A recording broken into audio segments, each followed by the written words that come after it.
In the shadows of a mafia mansion, a woman is running, not from an enemy, but from her own family. Elena Varelli has spent years hiding a dangerous secret. She's in love with Lucian, the untouchable heir who sees her as nothing more than a protected child. Tonight, at her own engagement party, she's making her escape. But when the elevator doors open, he's standing there, cold, furious, and ready to destroy her plan with a single word.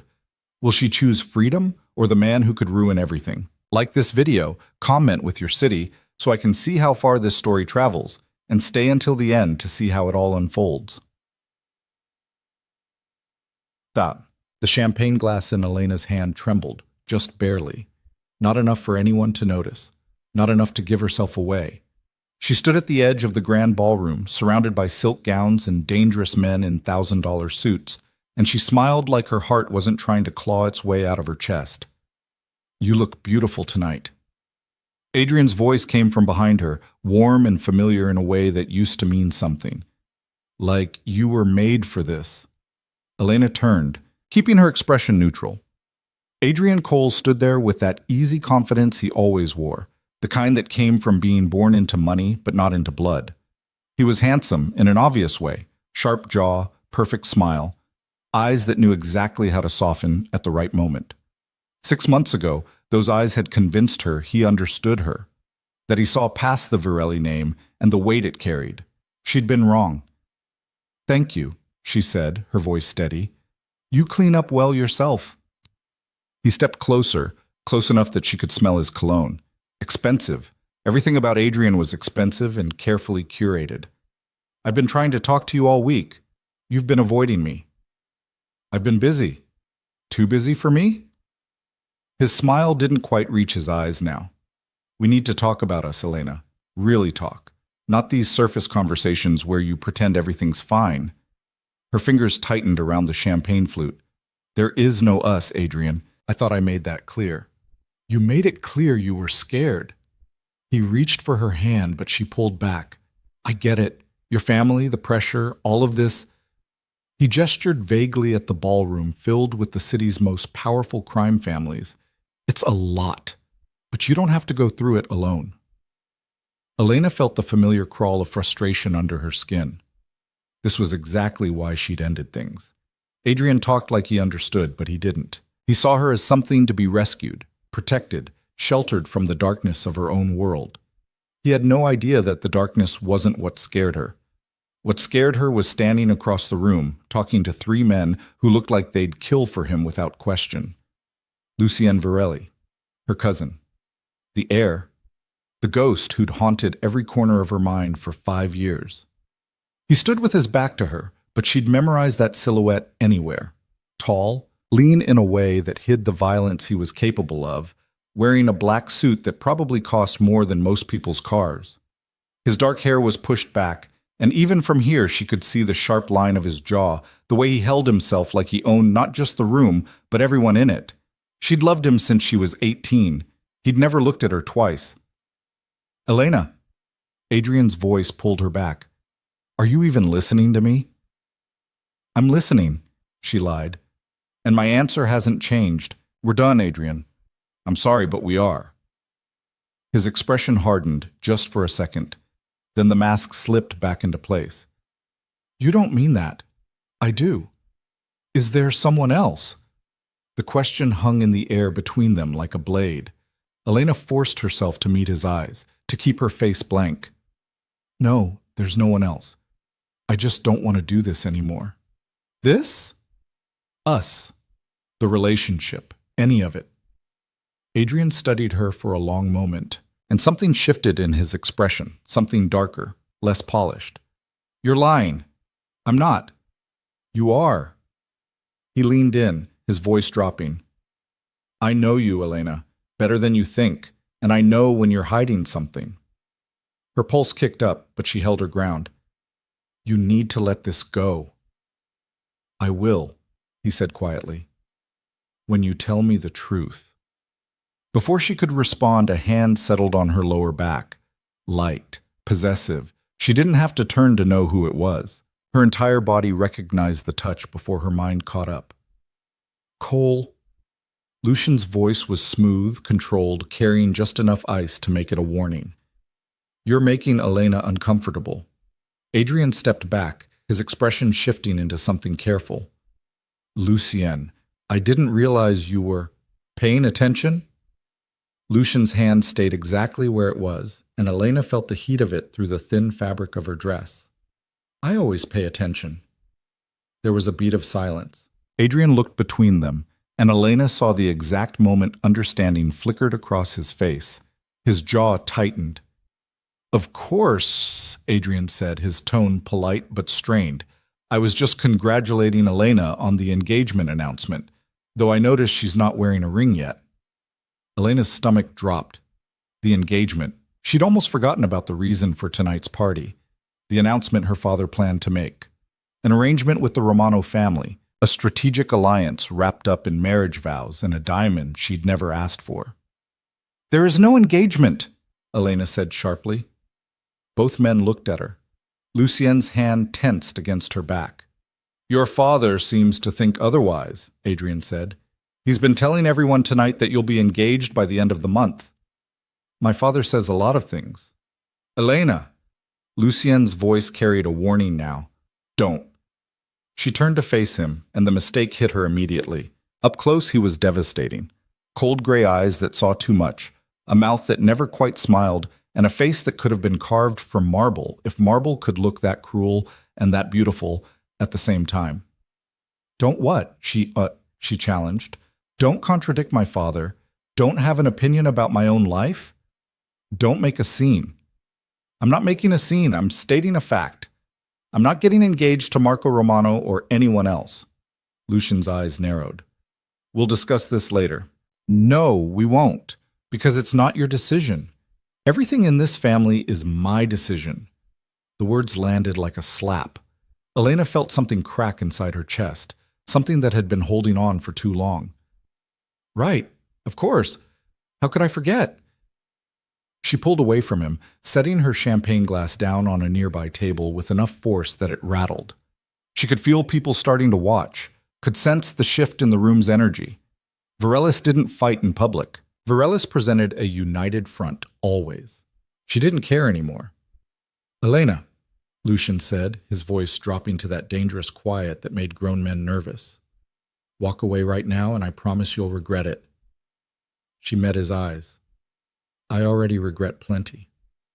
Then she turned and headed for the exit, her heels clicking against the marble floor. She could feel both Lucien and Adrian watching her, could feel the weight of 100 other eyes tracking her movement. Let them watch. Let them all see her leave. She made it to the hallway before Adrian caught up. Elena, wait. He grabbed her arm and she spun to face him. What's going on? What was that back there? Let go of me. Not until you tell me what's happening. Is this about Lucien? Because if he's pressuring you, Adrian, I'm asking you nicely, let go. He didn't. His grip tightened, and she saw something flash in his eyes that she'd never seen before. Anger. Real anger. Not the controlled kind. You're in love with him. It wasn't a question. Elena's heart stopped. What? Lucien. You're in love with him. That's why you broke up with me. That's why you won't even look at me anymore. You don't know what you're talking about. Don't I? He laughed, but it was bitter. I should have seen it sooner. The way you watch him when you think no one's looking. The way you tense up whenever he's in the room. The way you just stood there and let him put his hand on you like he owned you. Well, he doesn't own me. Are you sure? Because from where I'm standing, it looks like you'd let him do whatever he wanted. She yanked her arm free. We're done here. We're not even close to done. Adrian stepped into her space, and for the first time since she'd known him, she felt a flicker of real fear. You think you can just walk away from me after everything? After I've spent months trying to understand you, trying to be what you needed? I never asked you to. You didn't have to ask. I could see you were suffering, trapped in this world, surrounded by monsters. I wanted to save you. I don't need saving. Yes, you do. You just don't know it yet. His expression shifted, something calculating moving behind his eyes. And if you won't let me do it willingly, maybe I'll have to find another way. The threat was clear. Elena's pulse spiked. Adrian, you're making a mistake, Elena. Lucien Varelli will never love you. He's not capable of it. He'll use you, control you, and when he's done, he'll discard you like he does everything else. That's not your concern. It is when I care about you. You don't care about me, she said, her voice cold now. You care about the idea of me, the damsel in distress you can rescue from the big bad Mafia family. But I'm not a damsel, Adrian, and this isn't a fairy tale. His jaw clenched. You're going to regret this. Maybe, but it'll be my regret to carry. She turned and walked away, her heart hammering. She could feel him watching her, could sense the shift in his energy from pleading to something darker. But she didn't look back. She couldn't afford to. She made it to the elevator at the end of the hall and stabbed the button with more force than necessary. The doors slid open immediately, thank God, and she stepped inside. Her hands were shaking now, adrenaline flooding her system. The plan was simple. Get to her room, grab the bag she'd packed earlier, and disappear. She had money stashed away, a car waiting 3 blocks from the mansion, and a contact who could get her across the state line before anyone realized she was gone. She'd been planning this for weeks, waiting for the right moment. Tonight was it.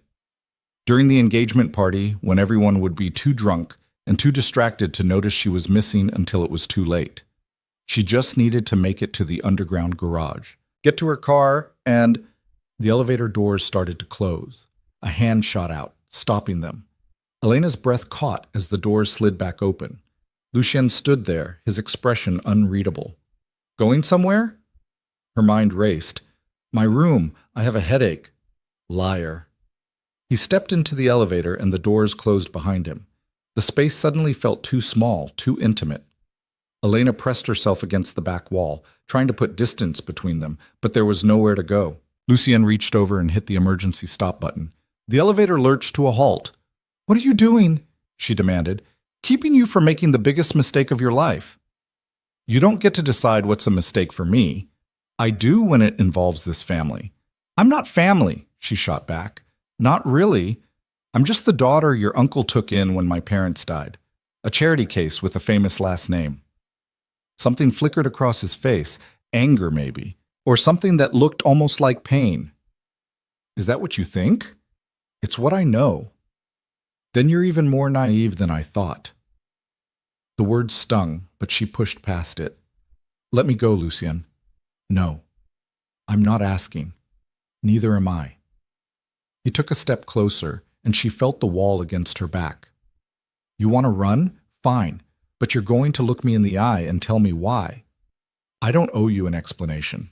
You owe this family everything. I owe this family nothing, she said, her voice rising.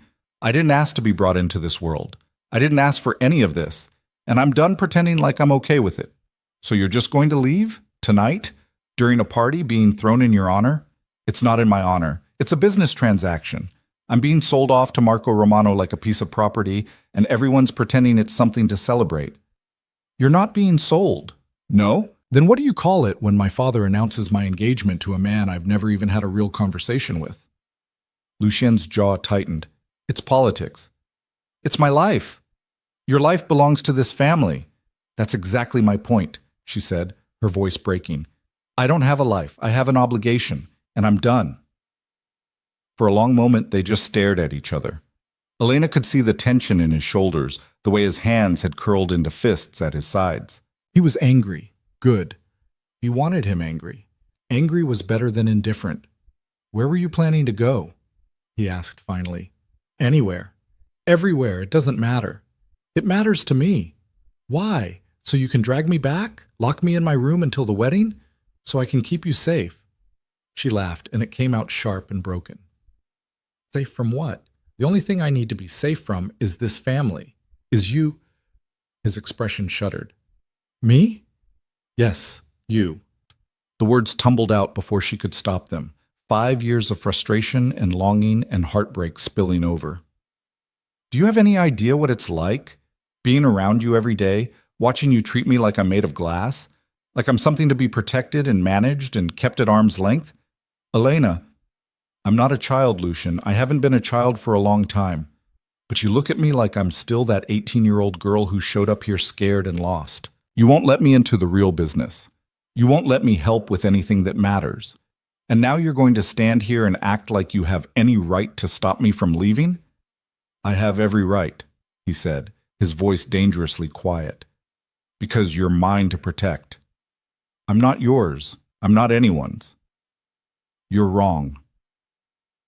He moved fast, closing the distance between them in 2 steps. His hands came up to frame her face, tilting it toward his, and for one dizzying second she thought he might actually... But he didn't kiss her. He just held her there, his thumbs brushing her cheekbones, his gray eyes boring into hers with an intensity that made her knees weak. You want to know why I keep you at arm's length? His voice was rough now, stripped of its usual control. Because if I didn't, I'd ruin you. I'd take everything you are and twist it into something dark and broken, and I've been trying, God, I've been trying so hard not to do that. Elena's heart was pounding so hard she could barely hear her own thoughts. What are you saying? I'm saying you're right. You're not a child. You haven't been for years, and I've noticed. I've noticed every single day, and it's been killing me. Lucienne, do you know what it's been like? Watching you grow into this beautiful, fierce woman while knowing I can't touch you, can't have you. That I have to stand back and watch idiots like Cole try to... He stopped himself, his jaw working. You think I don't see you? You think I don't know? Her breath came in short gasps. Know what? That you love me. The world tilted. Elena tried to step back, but there was nowhere to go. Don't lie. Not now. Not about this. His grip on her face gentled, but his eyes stayed fierce. I've known for over a year, maybe longer, and I've been pretending I didn't, because acknowledging it would mean facing what I feel, and I can't... His voice cracked. I can't let myself feel that. Why not? Because I'm not good for you. Because everything I touch turns to poison. Because you deserve better than a man who's killed more people than he can count, and who'd burn the world down if it meant keeping you safe. Tears stung her eyes. You don't get to decide what I deserve. Someone has to. You sure as hell won't. So what? She fought against the emotion clogging her throat.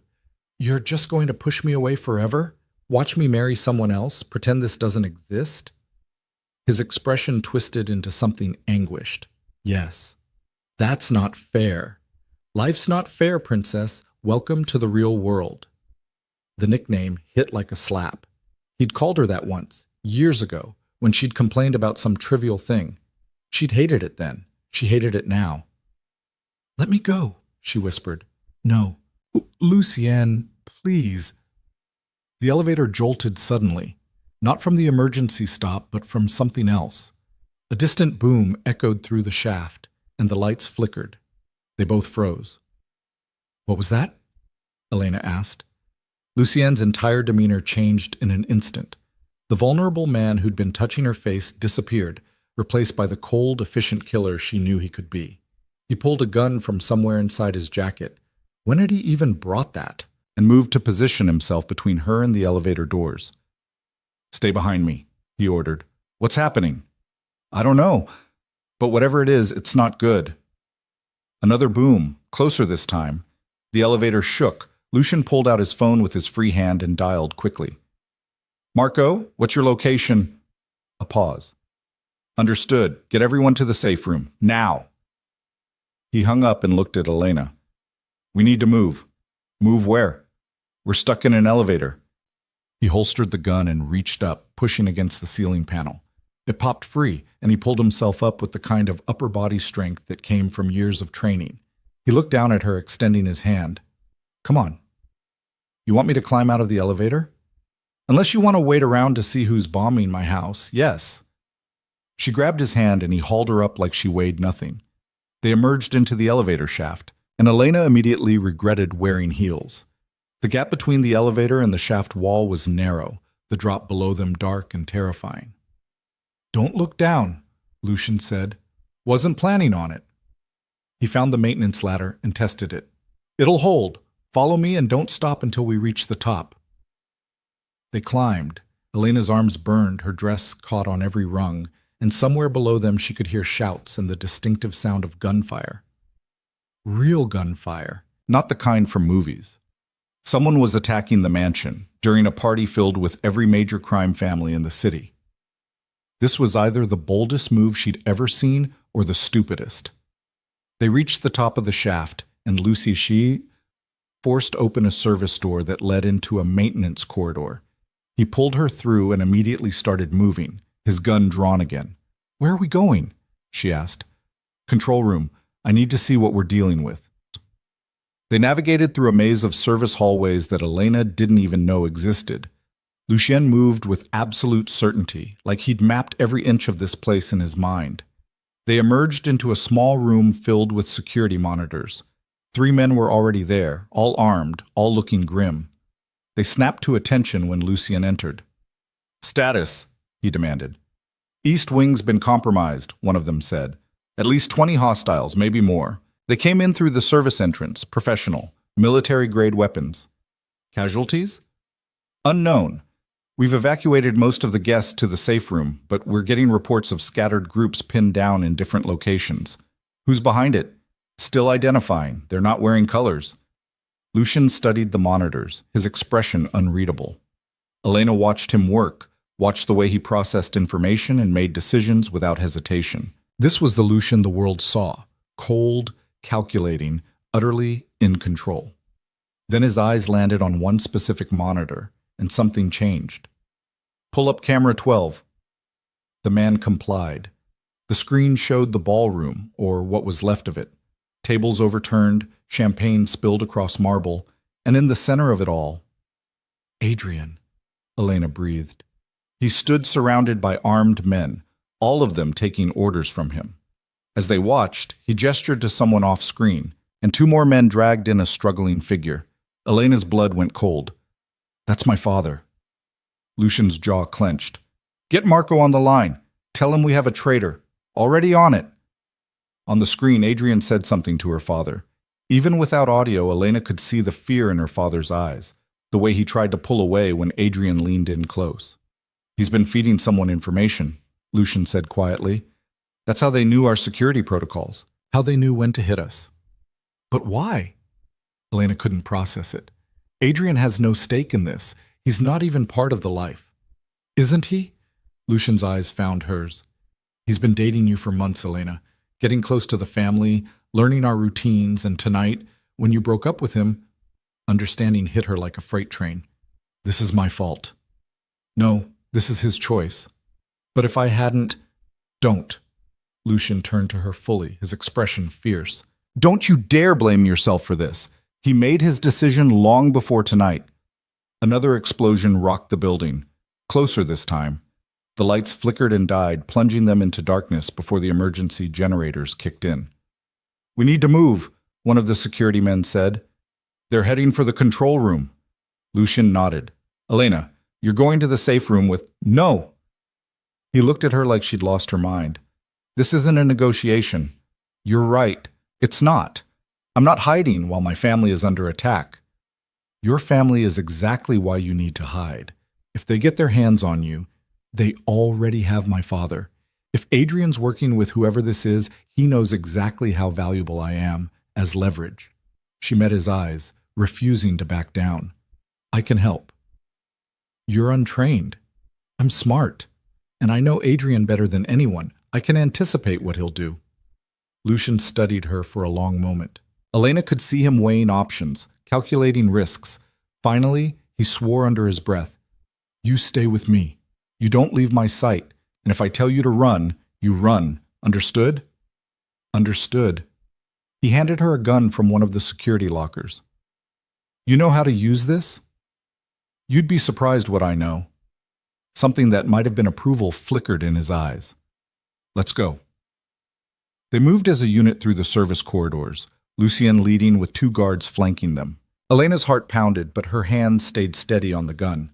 She'd been trained, secretly against her father's wishes, by a private instructor she'd hired with money skimmed from her allowance. She'd known, even then, that the sheltered life wouldn't last forever. They reached a junction, and Lucien held up a fist.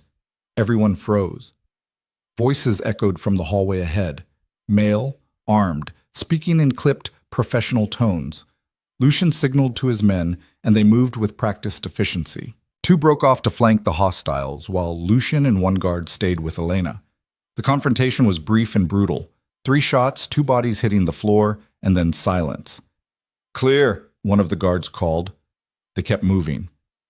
The mansion that Elena had grown up in felt foreign now, transformed into a war zone. They passed bodies, some she recognized, some she didn't. Each one felt like a weight settling on her chest. This was her world. This was what she'd been trying to escape. They made it to the safe room entrance, a reinforced steel door hidden behind a false panel in the library. Lucienne entered a code, and the door swung open to reveal chaos. At least 40 people crammed into a space designed for 20. Women in evening gowns huddled together, men shouted into phones, and in the center of it all stood Marco Virelli, her father's enforcer, Lucienne's second-in-command, coordinating the defense. He looked up when they entered, relief flashing across his scarred face. "Thank God. We've been trying to reach you. Communications jammed?" Selectively. Whoever planned this knew exactly what they were doing. Marco's eyes found Elena. "She shouldn't be here." "She insisted," Lucian said dryly. "Of course she did. She's a Virelli." Marco gestured to the monitors. "We've contained them to the east wing, but they're dug in. And they have Dominic." Elena's father. The confirmation made her knees weak, but she locked them. "How many hostiles?" "Best estimate? 30, maybe more. They keep rotating positions to make themselves look like a bigger force." "Smart," Lucienne murmured. "Who's leading them?" "Your girlfriend." Elena flinched. Lucienne's expression went glacial. "She's not my girlfriend. And yes, I know. I saw the feeds." "Adrian Cole." Marco shook his head. "I never trusted that pretty boy. Too smooth, too eager to please." "He's been working with someone," Lucian said. "This operation is too sophisticated for him to have planned alone. Who benefits from attacking us tonight? Pick a name. The Romanos, the Castellanos, the New York families, hell, even internal rivals. We're at our most vulnerable during a gathering like this." "No." Elena stepped forward, her mind racing. "It's not about vulnerability. It's about witnesses." Both men looked at her. "Think about it," she continued. "Every major family in the city is here tonight. If something happens, if my father dies, if Lucienne dies, everyone will see it. There's no way to hide it or spin the story. Whoever's behind this wants a very public execution." Lucian's eyes sharpened. "To send a message. Or to destabilize the entire power structure," Marco added. "Take out the leadership in front of everyone, create a vacuum, and step in to fill it." "So who steps in?" Elena asked. "Who benefits most?" The answer hit all 3 of them at the same time. "Romano?" Lucian said flatly. Marco swore. "The engagement announcement. It was supposed to be tonight. If something happened to Dominic before he could formally announce it." "Marco Romano becomes the heir apparent by default," Elena finished. "As the designated husband, he'd have a legitimate claim to the family's holdings." "That bastard!" Lucian's voice was pure ice. "He's been planning this from the beginning. The engagement wasn't an alliance. It was a hostile takeover." "And Adrian?" Elena asked quietly. "A useful idiot. Someone expendable who could be blamed when everything went sideways." Lucian turned to Marco. "Where's Romano now?" "Safe room. Been here the whole time." "Convenient. Get him." Marco hesitated. "If we're wrong about this..." "We're not. Get him." Marco moved through the crowd, and Elena watched as he pulled a distinguished older man from a group near the back.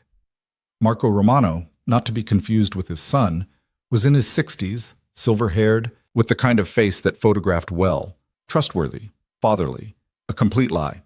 He approached with a concerned expression. "Lucienne, thank God you're safe. This is a catastrophe. Who could have... Save it!" Lucienne's gun came up, pointed directly at Romano's chest. "I know it was you." The room went silent. Romano's expression shifted, the concern melting into something colder. "That's a serious accusation. It's a fact. You orchestrated this attack to destabilize the family and position yourself as the natural successor. The engagement to Elena was just cover. You have no proof." "I have enough." Lucian gestured to the monitors. Your men are very distinctive. Same tactical formation you used in the Castano takeover. Same entry pattern, same rotation strategy. You might have hired different soldiers, but the playbook's identical. Romano's eyes hardened. Even if that were true, and I'm not saying it is, you can't do anything about it. Not here, not in front of all these witnesses. Kill me now, and you prove you're unstable, that the family needs new leadership. He's right, Elena said quietly. Both men looked at her. Killing him solves nothing. We need my father back. We need to end this without more bloodshed. And we need to do it in a way that exposes Romano without making Lucian look like a tyrant. I am a tyrant, Lucian said. Yes, but you're our tyrant. There's a difference. She turned to Romano. You want to negotiate? Fine, let's negotiate.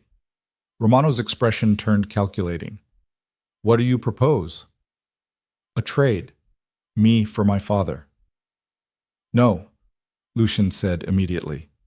She ignored him. Adrian wants me. That's why he's here. Why he agreed to help you.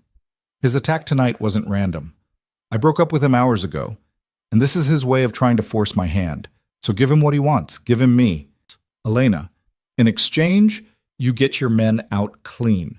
No retaliation, no pursuit. You retreat. We pretend this was an outside attack and everyone walks away. Romano studied her with interest. And why would I agree to that? Because the alternative is Lucy Yen kills you right now, and damn the consequences. He won't. Too many witnesses. Are you sure? She let the question hang. Because from where I'm standing, it looks like you seriously underestimated how far he'll go to protect this family. And me. Something flickered in Romano's eyes. Understanding, maybe, or fear. He looked at Lucien, whose expression promised death, and made his calculation. 1 hour, he said. I'll arrange the trade. But if you double-cross me... We won't, Elena said. You have my word. The word of a Virelli. Romano laughed bitterly. That and $5 will get me a coffee. He pulled out his phone and made a call. Elena couldn't hear the other end, but she watched his face carefully, looking for tells. When he hung up, he nodded. They'll do it. Main ballroom, 30 minutes. I'm coming with her, Lucian said. No, she comes alone or no deal. That's not happening. Then we have no deal. Romano pocketed his phone. Your choice, Virelli. Your pride or her father's life. The silence stretched. Elena could see Lucien's jaw working, could see the war playing out behind his eyes. Finally, he looked at her. Do you trust me? He asked quietly. Always. Then trust me now. He turned to Marco. Get the vest. Marco disappeared and returned with a bulletproof vest thin enough to hide under clothing. Elena stripped off her jacket, aware of eyes on her but not caring, and let them strap it on. It was heavier than she expected, pressing against her ribs. It won't stop everything, Lucian warned, but it'll give you a chance, and you won't be alone. What are you planning? Something stupid. He cupped her face, the gesture almost tender. I need you to trust that I'm not going to let anything happen to you. Can you do that? Elena looked into his gray eyes and saw the truth there. Not love, not quite, but something close, something fierce and protective and entirely focused on her. Yes, she whispered. He leaned in, his forehead touching hers. When you get to the ballroom, stall. Ask questions, make demands, do whatever you have to do to buy time. And when you hear the signal, what signal? You'll know it when you hear it. When that happens, drop. Immediately. Don't think, don't hesitate. Just drop and cover your head. Lucian, promise me. I promise. He pulled back and the moment of vulnerability disappeared. He was all business again, already moving, already planning. Marco, get the team in position. I want shooters on every angle, but keep them hidden. Romano's men are good, but they're not that good. They'll miss something. Marco grinned. What do you want me to miss? Everything. 20 minutes later, Elena stood outside the ballroom doors. Her hands were steady, her breathing controlled. The vest pressed against her ribs with every breath, a constant reminder of the danger she was walking into. The doors opened. The ballroom looked like a war zone, tables overturned, glass everywhere, bullet holes pockmarking the walls.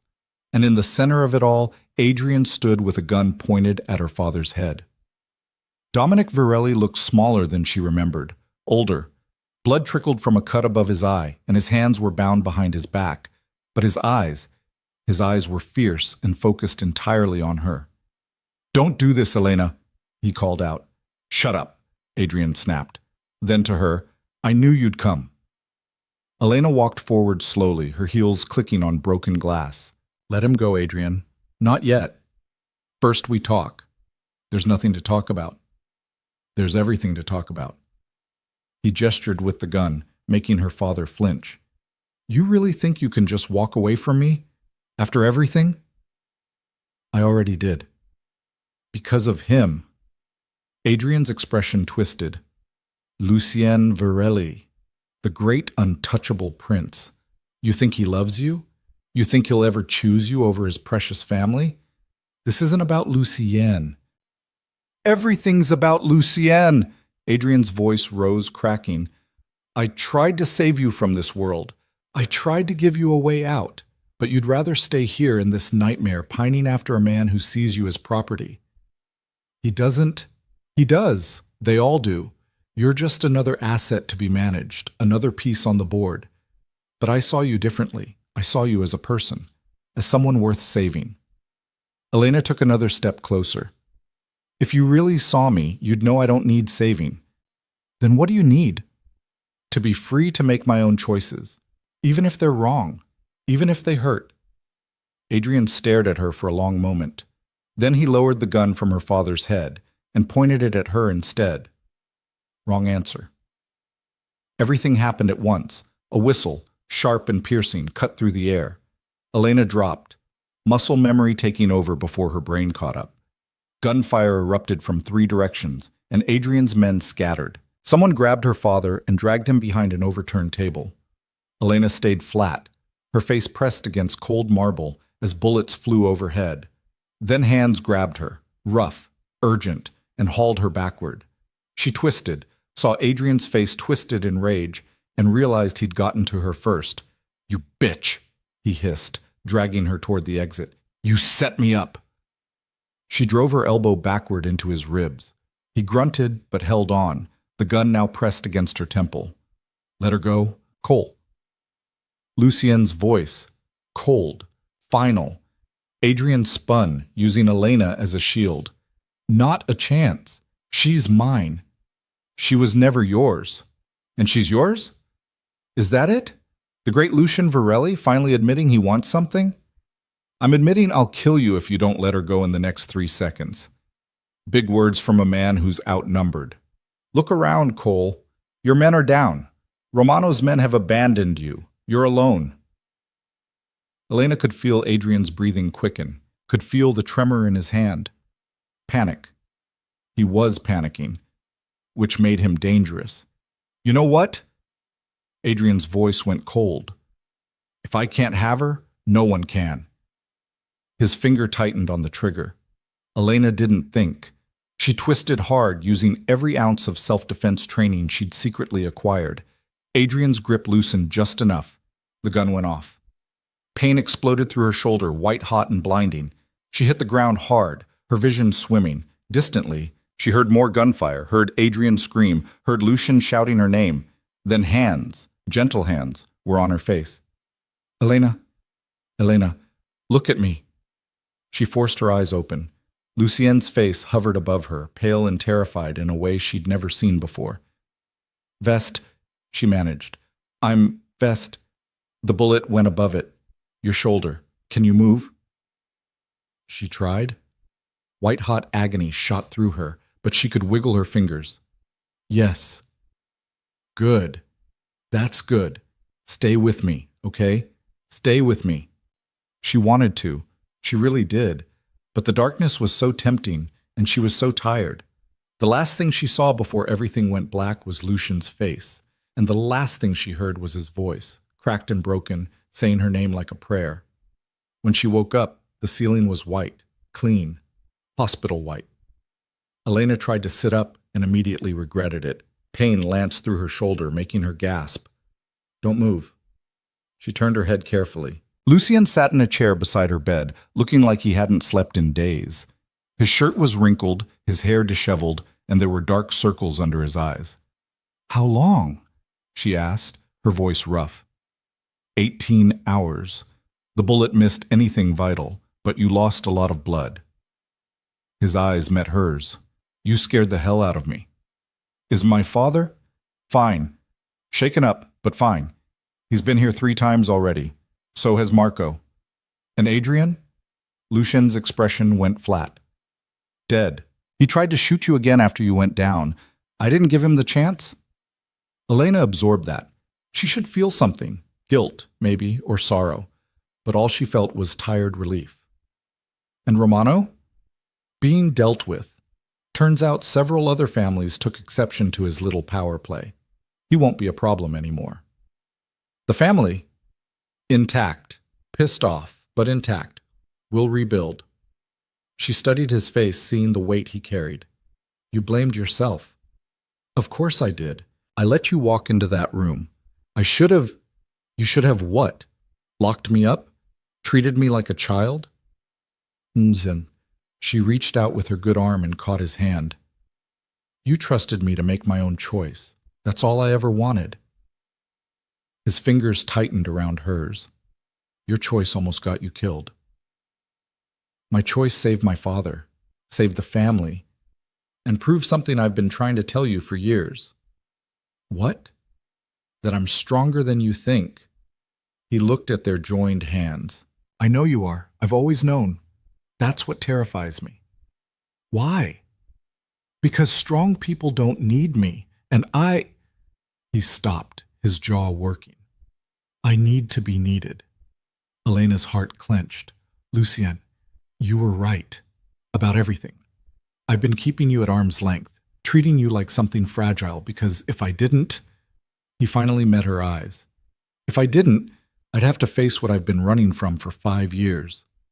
And what's that? That I love you. That I've loved you since you turned 18 and called me an arrogant bastard for telling you what to wear to your first family dinner. That every day since has been torture, watching you and knowing I couldn't have you. The words hung in the air between them. Elena felt tears sting her eyes. You're an idiot. He laughed, sharp and broken. I know. All this time I thought you didn't see me, didn't want me. I've never stopped seeing you, never stopped wanting you. I just convinced myself it was wrong. And now? Now you're lying in a hospital bed with a gunshot wound because of me. Because I didn't protect you well enough. Because I let my feelings cloud my judgment. Or, she said softly, I'm lying in a hospital bed because I made a choice. A brave, possibly stupid choice, but mine. And I'd make it again. He stared at her. You're impossible. I'm a Varelli. We don't do easy. Something shifted in his expression, something warm and dangerous, and entirely focused on her. No, you don't. He leaned in slowly, giving her time to pull away. She didn't. His lips brushed hers, gentle at first, testing, then deeper, more desperate, like he was trying to pour 5 years of longing into a single kiss. Elena kissed him back with everything she had, ignoring the pain in her shoulder, ignoring the beeping monitors, ignoring everything except the feeling of his mouth on hers and the knowledge that this, finally, was real. When they broke apart, they were both breathing hard.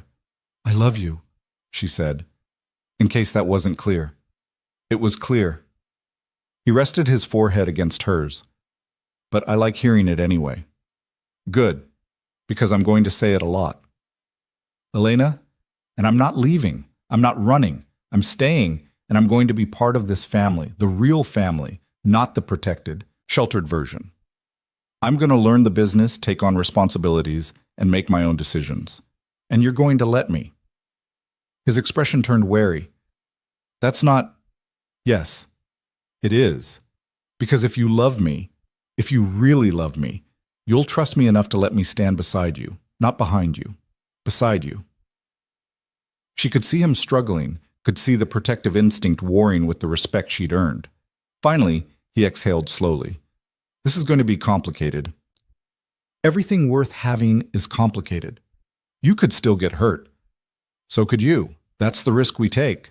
You're not going to back down on this, are you? Not a chance. He studied her for a long moment. Then, slowly, a real smile, rare and devastating, crossed his face. Okay. Okay? Okay. We do this your way. Partners. Equals. But I reserve the right to be overprotective and possessive and generally insufferable about your safety. I can live with that, and I'm going to teach you everything. No more secrets, no more locked doors. You want in? You're in, all the way. Elena's heart soared. Really? Really, though you might regret it. This life, our life, it's not pretty. I know, I've seen it, I've lived it, and I'm still here. He kissed her again, softer this time. Yes, yes you are.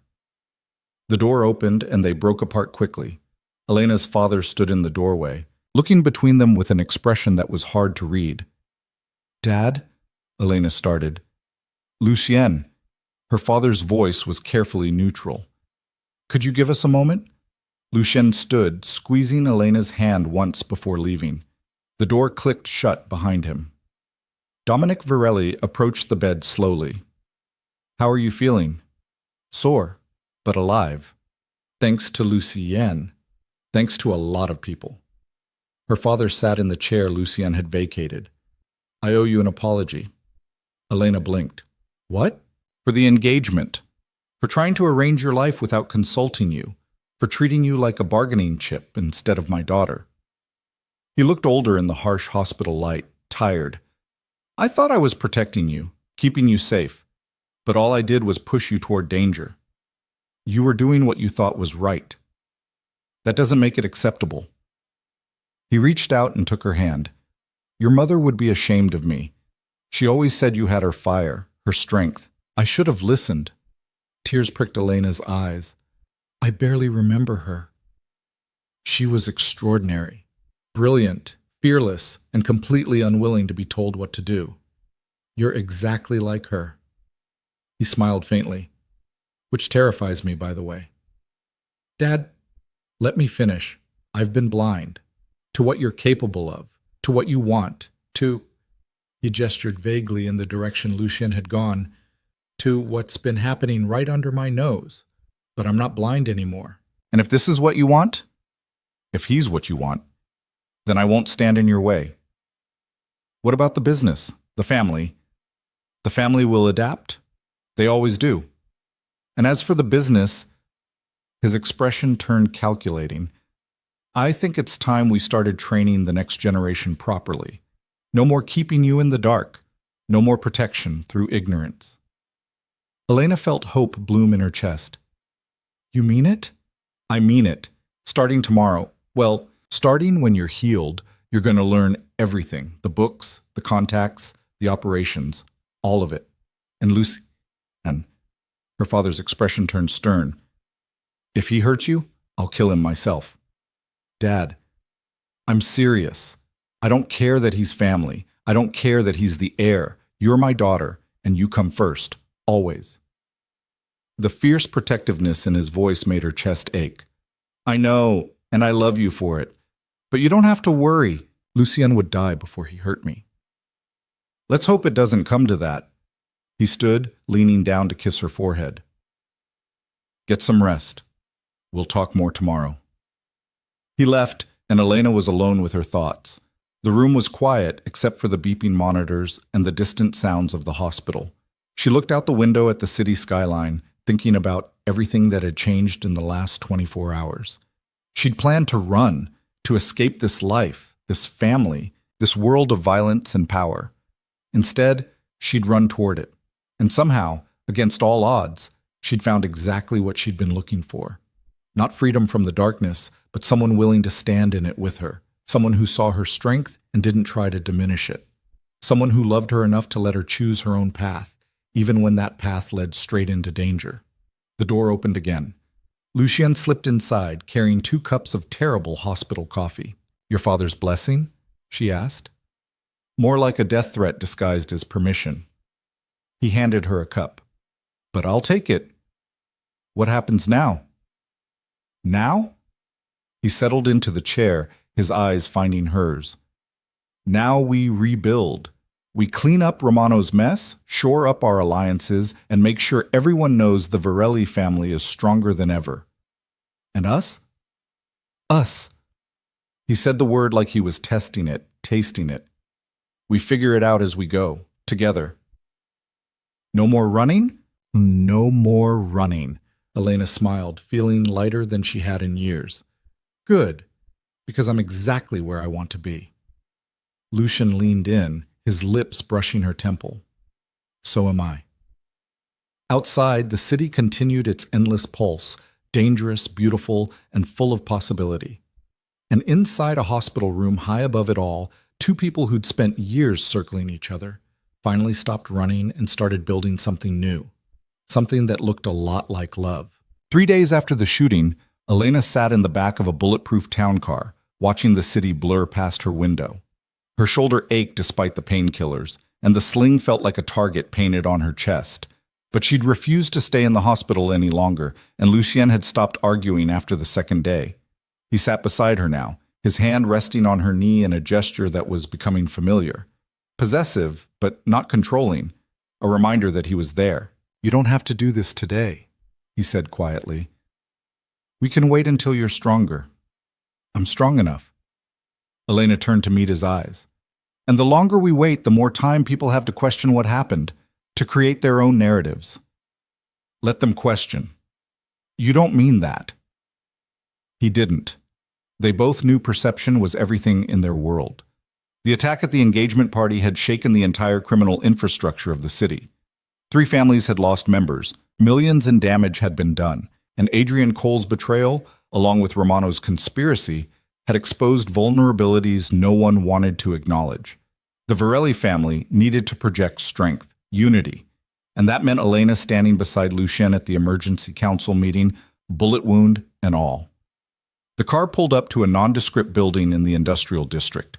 No signs, no identifying marks, just brick and barred windows, and the kind of anonymity that came with serious money and serious secrets. Marco waited at the entrance, flanked by 4 armed guards. His expression was grim. They're all here, he said as Elena and Lucien approached. And they're not happy. Good, Lucien replied. Happy people don't take threats seriously. Inside, the building opened into a surprisingly elegant conference room, mahogany table, leather chairs, and enough tension to choke on. 8 families were represented, their leaders positioned around the table like chess pieces. Elena recognized most of them, the Castellanos, the Morettis, the Santos family from the south side. The empty chair at the head of the table belonged to Romano, and no one had touched it. A message. Dominic Varelli stood when they entered. He looked better than he had in the hospital, his suit immaculate, and the cut above his eye healing cleanly. But there was something different in his bearing now, something that suggested he was ready to step back. My daughter, he said, gesturing to Elena. And Lucien, who needs no introduction. The room's energy shifted. Elena felt eyes on her, assessing, calculating, some sympathetic and others coldly analytical. She was used to being looked at, but this was different. This was being measured. She shouldn't be here, Carlo Moretti said flatly. He was old guard, pushing 70, with the kind of traditional views that made Elena's skin crawl. This is family business. She is family, Dominic replied. She's a woman, and she's injured. This is no place for... Careful, Carlo. Lucien's voice cut through the room like a blade. Finish that sentence, and we'll have a problem. Moretti's jaw tightened, but he subsided. The others watched with interest.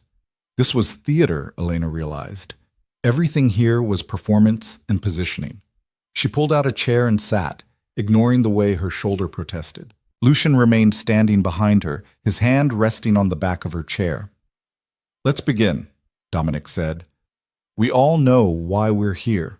The attack 3 nights ago was unprecedented, bold, and nearly successful. Nearly being the operative word, Santos interjected. He was younger than most of the others, maybe 40, with the kind of polish that came from private schools and Ivy League degrees. Thanks to quick thinking and apparently a very brave young woman. His eyes found Elena's, and she saw genuine respect there. It surprised her. Bravery or stupidity, Castellano muttered, walking into that room unarmed. I wasn't unarmed, Elena said quietly. The table went silent. All eyes turned to her. I wore a vest. I had contingencies, and I knew exactly what I was doing when I offered myself as trade. She met Castellano's skeptical gaze without flinching. Adrian Cole was unraveling. He was emotional, desperate, and no longer following Romano's script. That made him predictable. And predictable enemies are easier to manage than rational ones. You manipulated him, Santos said, and it wasn't quite a question. I used what I knew about him, his ego, his obsession, his need to believe he was saving me from myself. Yes, I manipulated him, and it worked. Moretti shook his head. This is exactly what I'm talking about. Women getting involved in operations, making decisions based on emotions. I'm sorry, Elena interrupted, her voice sharp. Which one of us was emotional? Me, walking calmly into a hostage situation with a plan? Or Adrian, who threw away a perfectly good ambush because his feelings got hurt? Someone snorted. Elena thought it might have been Santos. The point, Dominic said, redirecting before Moretti could respond, is that we survived.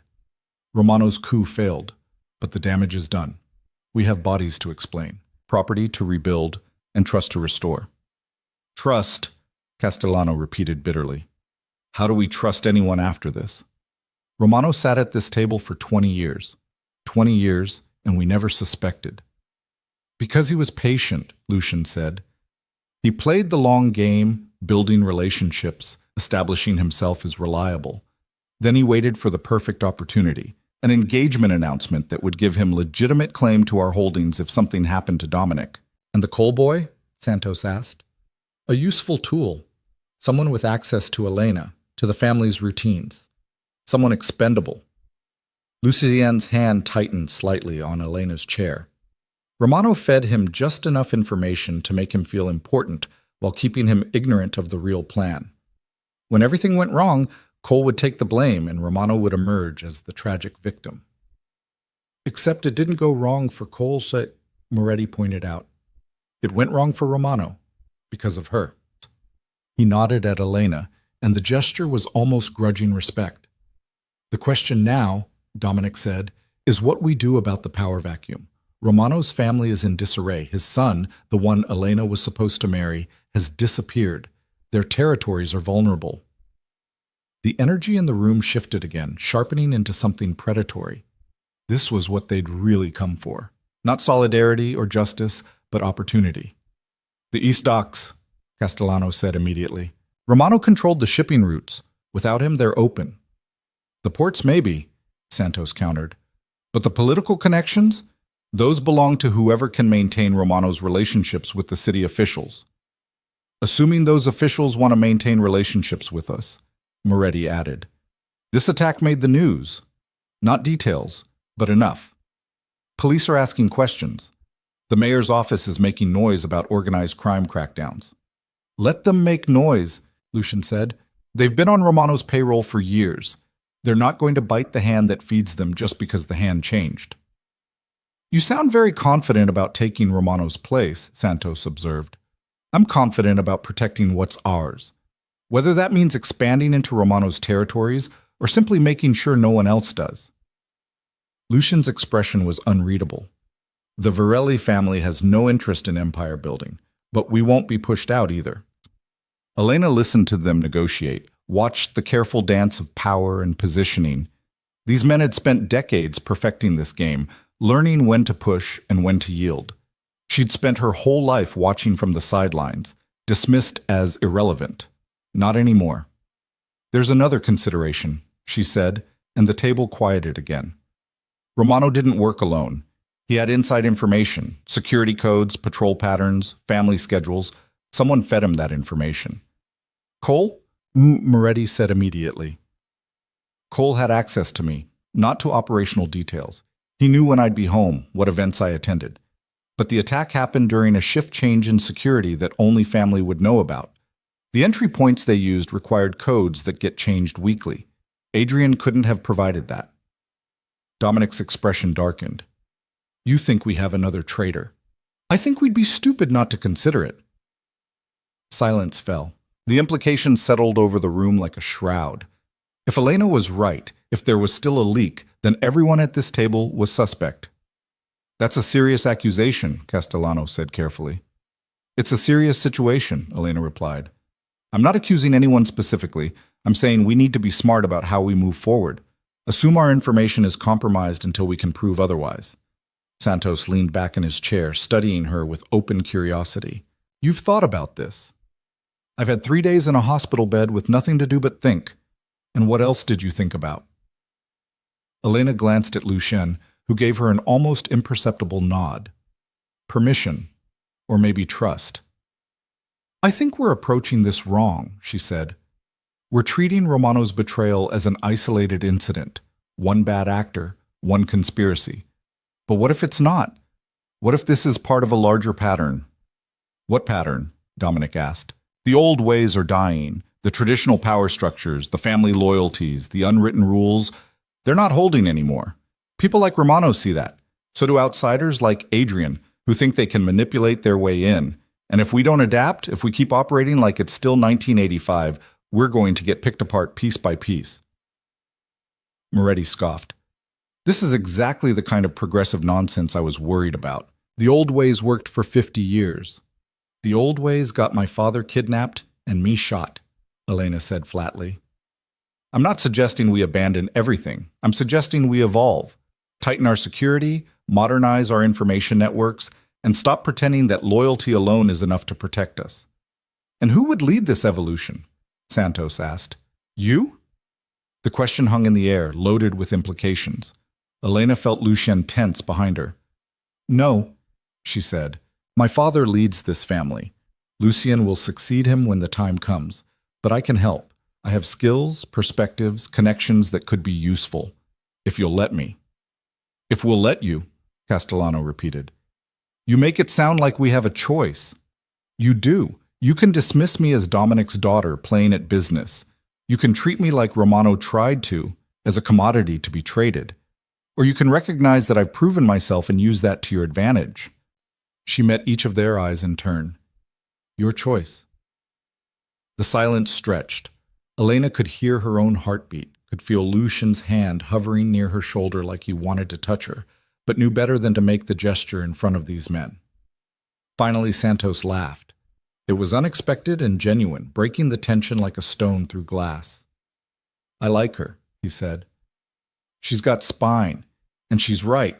We've been operating on momentum and tradition for too long. Maybe it's time we tried something different.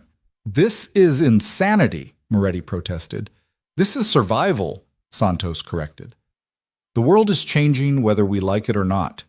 We either change with it or become irrelevant. He turned to Dominic. If your daughter wants a seat at the table, I say we give her one. Provisionally. Let her prove herself. Prove herself how? Castellano demanded. The mole, Lucien said. Elena identifies Romano's remaining contact inside the organization, and she earns her place. Elena's stomach dropped. That wasn't what she'd been suggesting, and from the sharp look Lucien gave her, he knew it. But he was playing a different game now, using her proposal to serve his own agenda. She wanted to argue, wanted to tell him not to make decisions for her, not to put conditions on her involvement. But this wasn't the place. So she held her tongue and watched the others consider. 1 month, Dominic said. You have 1 month to find the leak. If you succeed, you join the council officially. If you fail, I won't fail, Elena said, with more confidence than she felt. Then we have an agreement. Dominic looked around the table. All in favor? The vote was split but passed. Moretti abstained, Castellano voted against, but the others supported it. Barely. Elena had her chance. The meeting continued for another hour, dividing up Romano's territories and establishing new security protocols. Elena contributed where she could, keeping her suggestions measured and her tone collaborative. These men needed to see her as an asset, not a threat. When it finally ended, she was exhausted. The painkillers were wearing off and her shoulder throbbed with every breath. Lucien noticed immediately. "We're leaving," he said, cutting off Castellano mid-sentence. "But we haven't finished discussing the port authority. Marco will handle it. Elena needs rest." He didn't wait for agreement. He simply guided her toward the exit, his hand on her lower back, and dared anyone to object. No one did. In the car, Elena leaned her head back and closed her eyes. "That was stupid," she said. "Which part?" "The mole. Making it my test. If I fail, you won't." "You don't know that." "Yes, I do." He shifted closer, and she felt his hand find hers. "You're the smartest person in that room, smarter than all of them combined. If there's a leak, you'll find it. And if I don't, then we'll deal with it, together." Elena opened her eyes and looked at him. "You manipulated that vote. I gave you what you wanted, a real role, real responsibility, with impossible conditions attached. Nothing about you is impossible, Elena. That's the problem." His expression was rueful. "You asked to be taken seriously. This is what that looks like. High stakes, high pressure, and no safety net." "I know. She stopped, searching for the right words. "I thought I'd have more time to prepare." "You've been preparing your whole life. You just didn't know it." He leaned in, his voice dropping. "And you're not doing this alone. I'll help you. Marco will help you. Hell, even your father will help you, but the credit has to be yours." "Why?" "Because that's the only way they'll respect you. If I hand you the answer, you're still just the protected daughter. But if you earn it yourself," he smiled slightly, "then you become dangerous." The car pulled up to the Varelli mansion. Elena had expected to go back to her apartment, but Lucien had insisted she stay at the main house until she healed. "For security," he'd said. Though they both knew it was more than that. Inside, the repairs from the attack were already underway. New carpet in the ballroom, fresh paint on the walls, and crews working around the clock to erase the evidence. By next week, it would look like nothing had happened. But Elena would remember. The broken glass, the gunfire, the moment Adrian's finger tightened on the trigger. Those memories weren't going anywhere. Her father met them in the foyer. How did it go? "She has 1 month to find Romano's contact," Lucian said. Dominic's expression tightened.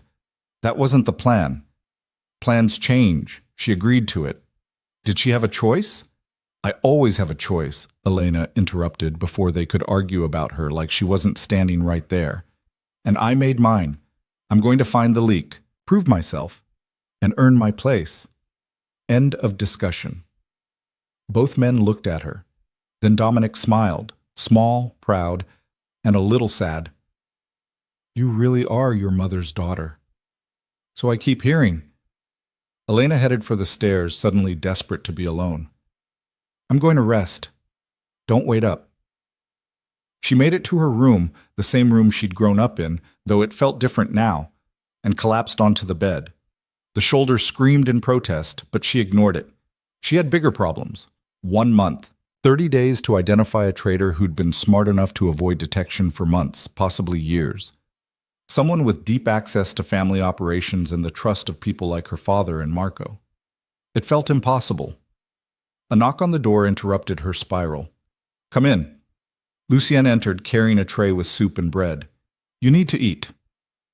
"I'm not hungry." "Eat anyway. Doctor's orders." "You're not a doctor." "No, but I bribed yours to give me a list of instructions. Eat regularly, take your medication, and don't stress the shoulder. I'm following orders." Despite herself, Elena smiled. "You bribed my doctor?" "I prefer the term financially incentivized. Sounds less criminal." He set the tray on her bedside table and sat on the edge of the bed. "Talk to me." "About what?" "About why you're staring at the ceiling like it personally wronged you." Elena sighed. "I'm in over my head." "Welcome to the family business." "That's not helpful." "It's honest." He reached out, brushing a strand of hair from her face. "Everyone feels like this at first. The difference is most people get trained gradually, over years. You're getting thrown into the deep end. Because you threw me there. Because you jumped. I just made sure everyone saw you do it." His expression turned serious. "Do you regret it?" "Did she?" Elena considered the question honestly. 3 days ago, she'd been lying in a hospital bed, thinking her life was finally about to start, that she'd have Lucien, have a real role in the family, have everything she'd wanted, but wanting something and having the reality of it were different things. "No," she said finally. "I don't regret it. I'm just scared." "Good. Fear keeps you sharp. Is that your philosophy? Stay scared and stay alive?" "It's worked so far." He stood, heading for the door. "Get some rest. We'll start working on the mole problem tomorrow." "Lucien?" He paused, hand on the doorknob. "Thank you for believing I can do this." His expression softened. "I've always believed in you, Elena. I just needed you to believe in yourself."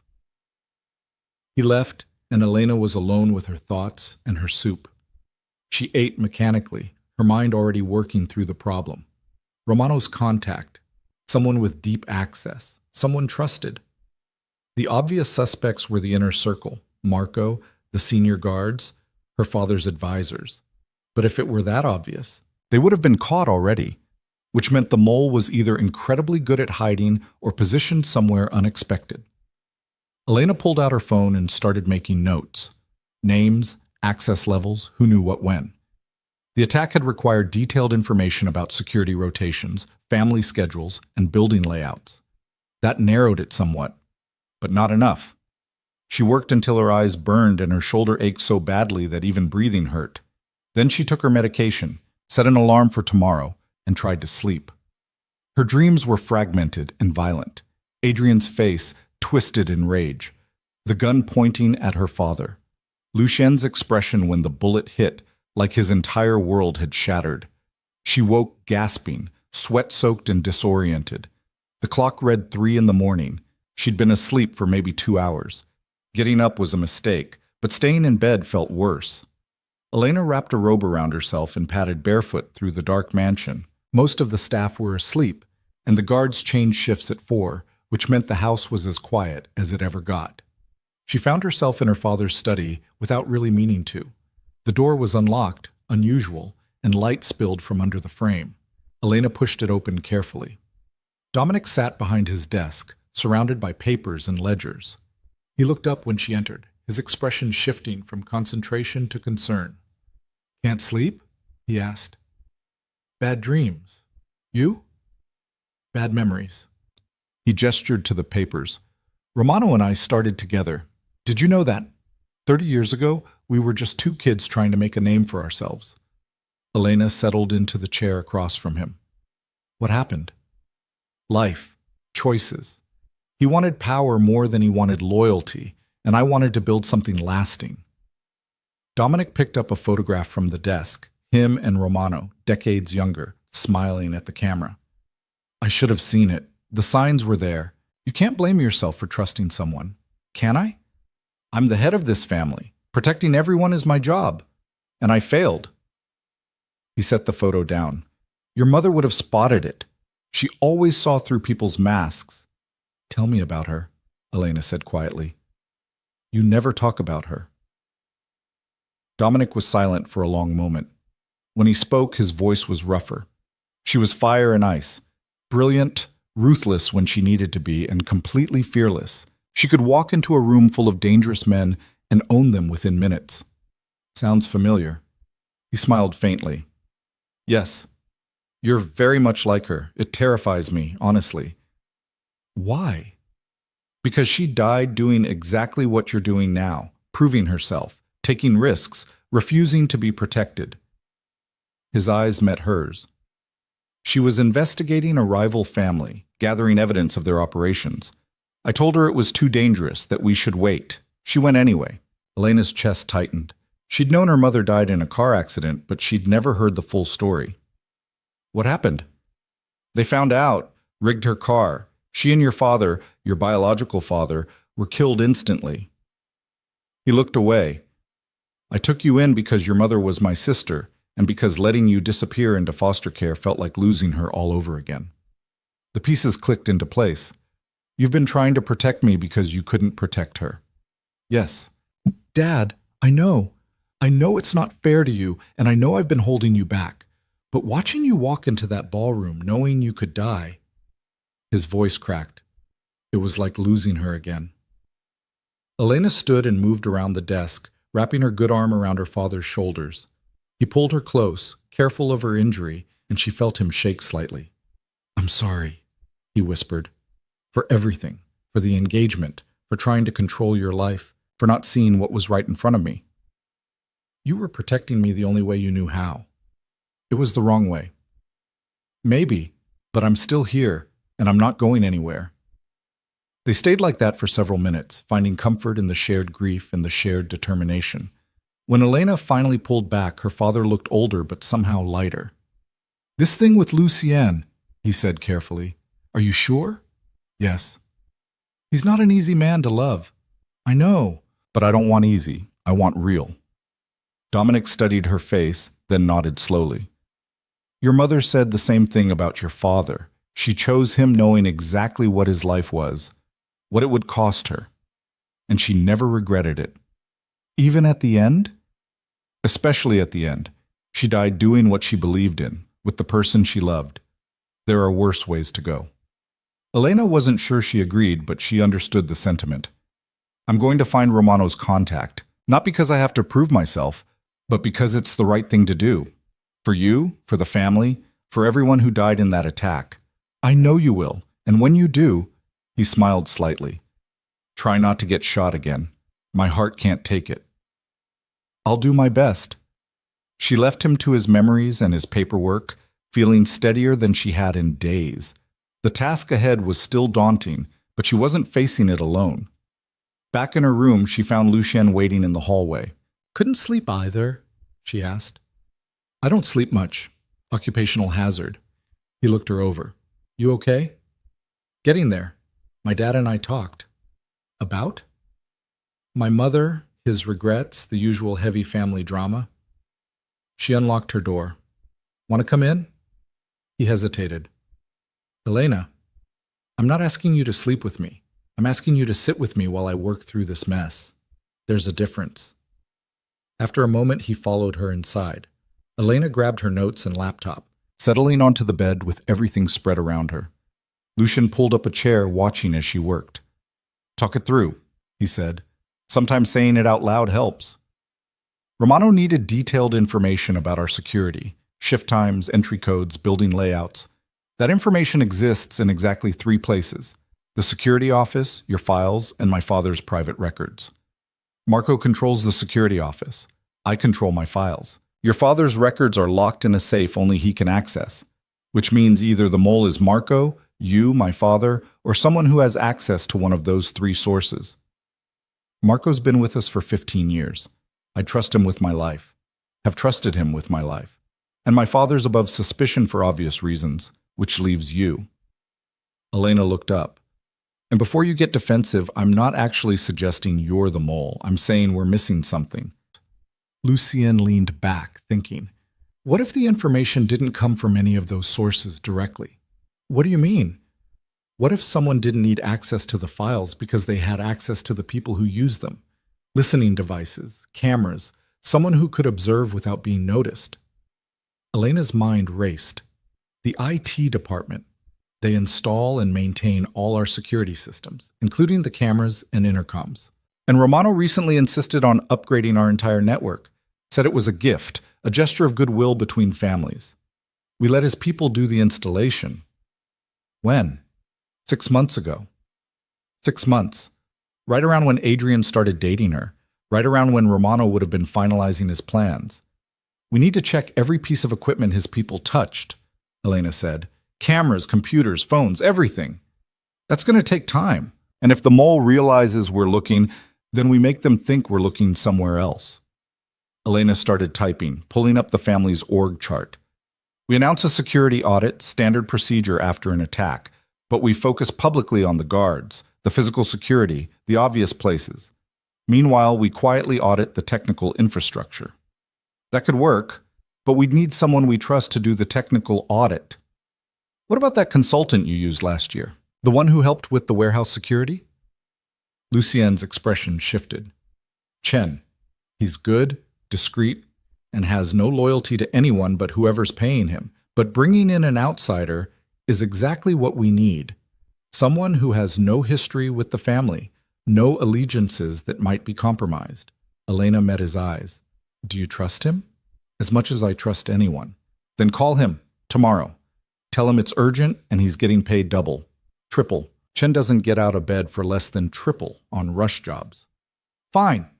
Whatever it takes. Elena saved her notes and closed the laptop.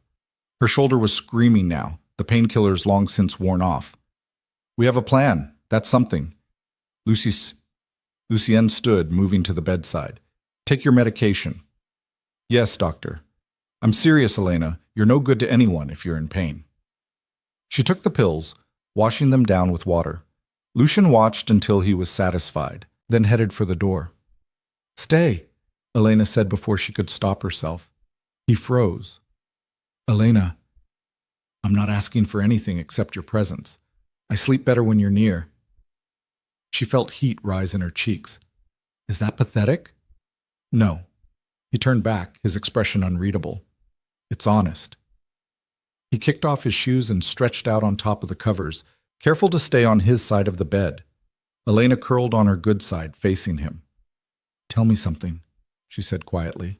Something I don't know about you. Like what? Anything. Something real. He was quiet for so long she thought he wouldn't answer. Then, I have nightmares, most nights, about the people I've killed, the things I've done. Sometimes I see their faces so clearly, I think they're actually there. Elena's heart clenched. How do you deal with it? I remind myself that I did what I had to do, that every choice was made to protect something worth protecting, and that regret is a luxury I can't afford. His eyes found hers in the darkness. But it doesn't make the faces go away. I'm sorry. Don't be. I chose this life. I knew what it would cost. He reached out, his fingers barely brushing hers. But lately, I've been wondering if maybe the cost was too high.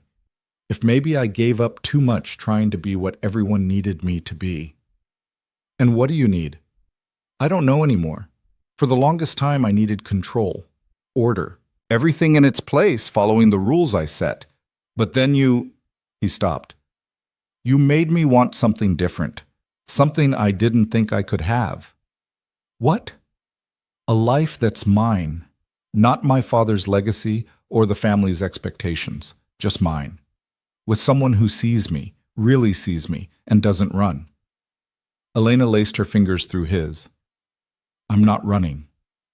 I know, that's what scares me. They lay there in the darkness, hands linked, breathing in sync. Eventually, Elena felt sleep pulling at her, the painkillers and exhaustion finally winning.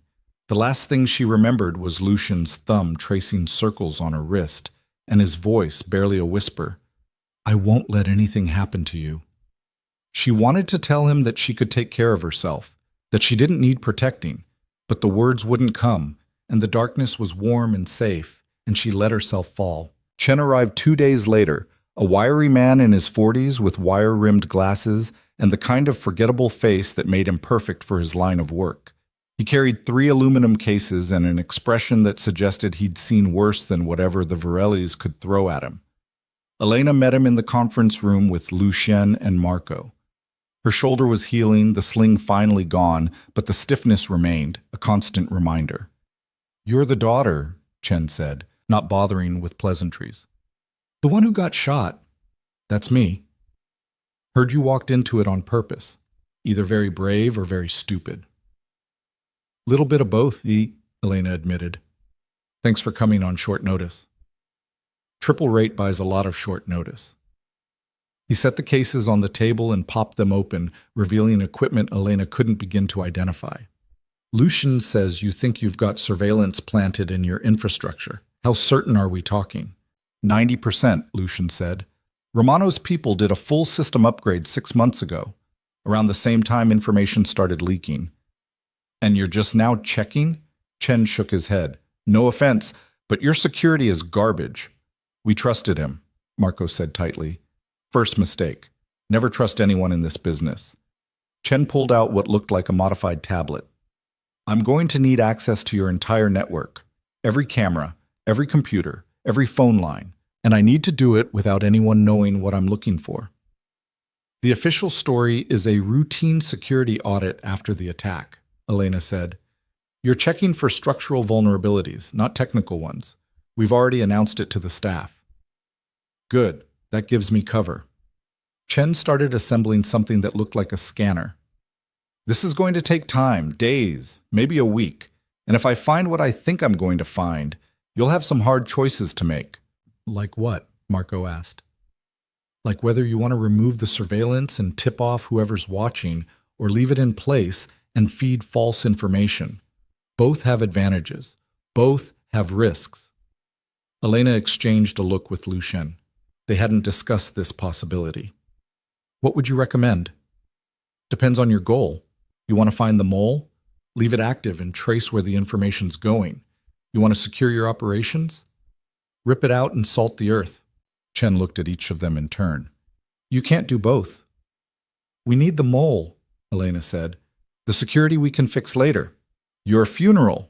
Or not, hopefully. Chen grinned without humor. I'll start with the obvious places. Conference rooms, offices, anywhere sensitive conversations happen. Work my way out from there.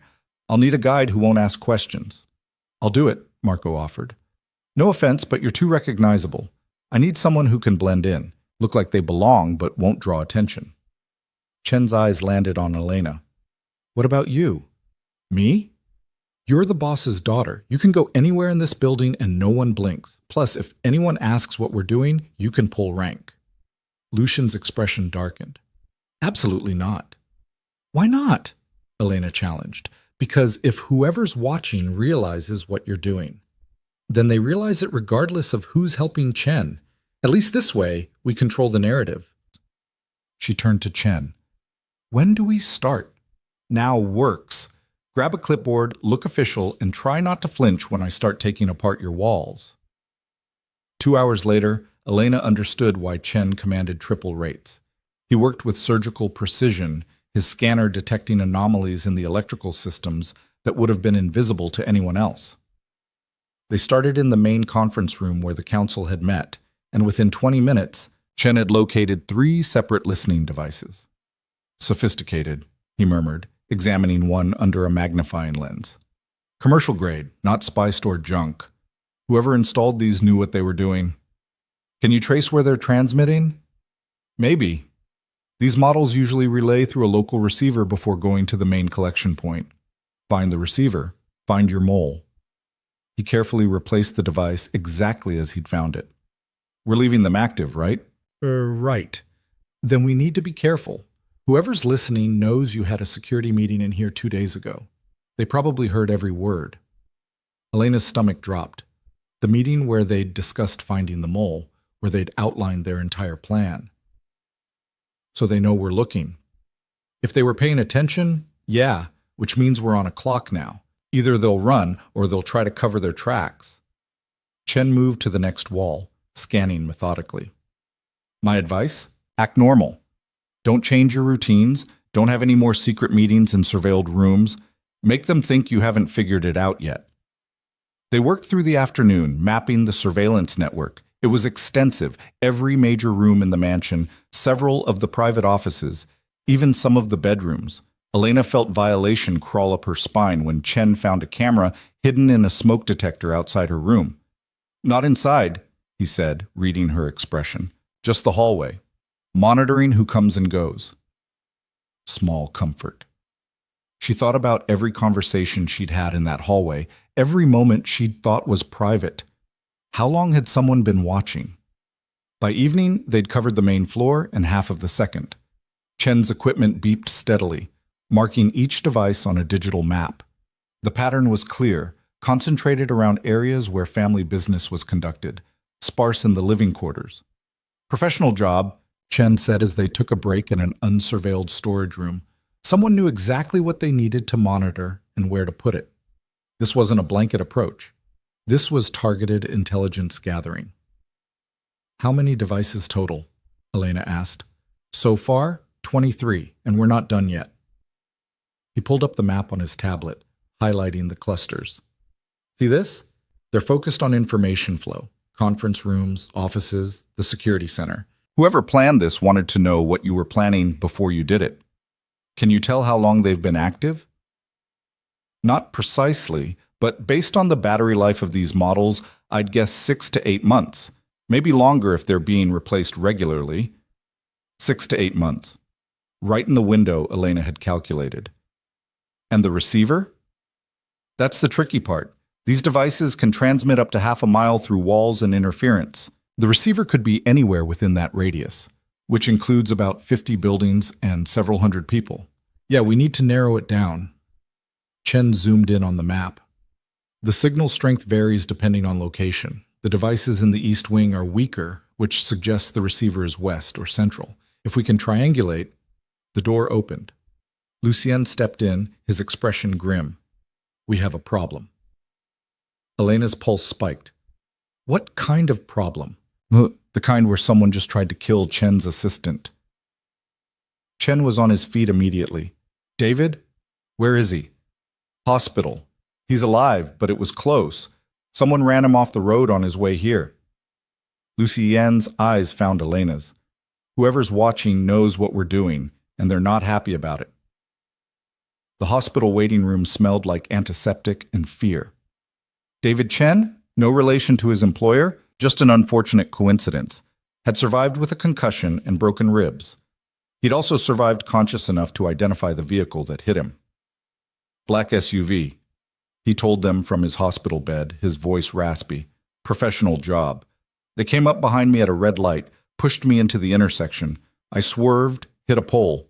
They kept driving. Did you see the driver? Lucien asked. Tinted windows, but I got a partial plate. He rattled off 3 numbers and a letter. Marco, who joined them, was already on his phone. Running it now. Elena watched David, seeing the fear in his eyes despite his attempt at composure. Did anyone know you were coming here? Just Chen, and whoever you told, which was only Lucien and Marco. Elena's mind raced. Either the leak extended to people she absolutely trusted, or someone had been following David, watching Chen's operation, waiting for an opportunity. We're pulling you out, Chen said. This job isn't worth your life. The hell it's not. You're paying triple. David tried to sit up, winced. Besides, I'm not letting some corporate espionage reject scare me off. I'm a New Yorker. We don't run from traffic accidents. Despite everything, Elena smiled. You sure? I'm sure. Just get me a laptop and some pain meds. I can work from here. Marco's phone buzzed. He stepped into the hallway to take the call, returning minutes later with his jaw tight. The plate's registered to a company called Northside Logistics. Guess who owns it? Romano, Lucien said flatly. Romano's son, actually. Michael, the one who disappeared after his father's arrest. Elena's blood went cold. He's still in the city? Apparently. And apparently still very invested in finishing what his father started. Marco pulled up a photo on his phone. Michael Romano was younger than she'd expected, maybe 30, with his father's calculating eyes. He's been spotted twice in the last week, both times near locations connected to our family. He's cleaning up, Lucien said. Tying off loose ends before he runs for good. Or before he makes another move, Elena countered. His father failed, but the infrastructure's still there. The surveillance, the contacts, the plans. If Michael's smart, and he probably is, he'll use what his father built to try again. Then we need to find him before he gets the chance. Lucien turned to Chen. How fast can you finish the sweep? With David down, 2 more days minimum, maybe 3. You've got 1. After that, we're going dark, ripping out every device, changing every code, assuming everything's compromised. That'll tip them off. They're already tipped off. They tried to kill David. Subtlety is off the table. Chen didn't argue. He gathered his equipment, promised to have preliminary results by morning, and left with the kind of efficiency that came from working in war zones. In the hallway, Elena pulled Lucien aside. We need to talk about the plan. What about it? Chen finding the surveillance doesn't help us if we can't find Michael. He's the real threat. He knows everything his father knew, plus he's got nothing to lose. She kept her voice low. I think we should bait him out. Absolutely not. Hear me. I don't need to hear you. I already know what you're going to suggest, and the answer is no. Elena's temper flared. You don't even know what I was going to say. You were going to suggest using yourself as bait, again, because apparently getting shot once wasn't enough of a learning experience. It worked last time. You got lucky last time. Adrian was emotional, reckless. Michael Romano is neither of those things. He's calculated, patient, and he's already proven he'll kill to protect his operation, which is exactly why it'll work. He sees me as unfinished business. The girl who ruined his father's plan, who cost him everything. If I make myself vulnerable, then he kills you, and I have to live with the fact that I let it happen. Lucien's voice was low, dangerous. No, find another way. There is no other way. We're running out of time, and he's in the wind. Either we draw him out, or we spend the next 6 months looking over our shoulders, waiting for him to strike. Then we spend 6 months looking over our shoulders. They stared at each other, neither willing to back down. Elena could see the fear beneath Lucien's anger, the bone-deep terror that he was trying to control. She understood it. Part of her even appreciated it, but she couldn't let it stop her. I'm doing this with or without your approval, she said quietly. You can help me do it safely, or you can watch me do it anyway and hope for the best. That's not fair. No, but it's honest. She touched his arm. I know you're scared. I'm scared too, but we both know this is the right move. Lucien closed his eyes, and for a moment he looked exhausted. I hate that you're right. Get used to it. I'm right a lot. Despite everything, he almost smiled. We do this carefully, controlled environment, backup at every exit, and you wear a vest. Obviously. And if anything, and I mean anything, feels wrong, you abort. No heroics, no improvising. Agreed. He pulled her close, his forehead resting against hers. If something happens to you, it won't. But if it does, then you'll do what you always do. You'll survive, you'll protect the family, and you'll make sure whoever's responsible pays. She pulled back to meet his eyes. But it's not going to come to that, because we're going to plan this perfectly, execute it flawlessly, and end this tonight. Tonight? Michael's already rattled. He tried to kill David in broad daylight, which means he's desperate. Desperate people make mistakes. We use that. Marco rejoined them. I've got people looking for Michael. So far, nothing. That's because he's waiting for an opportunity, Elena said. So we give him one. Somewhere public enough that he'll think he can disappear, but controlled enough that we can contain him. Like where? Marco asked. Elena thought fast, running through options. Somewhere Michael would believe she'd actually be, somewhere he could access without raising immediate suspicion. The memorial service. Both men stared at her. What memorial service? Lucien asked carefully. The one we're announcing today for the people who died in the attack. A public service held at the church on 7th. We announced that I'll be speaking, giving a eulogy. Michael sees it as the perfect opportunity. Emotional, distracted targets in a semi-public place with multiple exits. He'd never fall for it.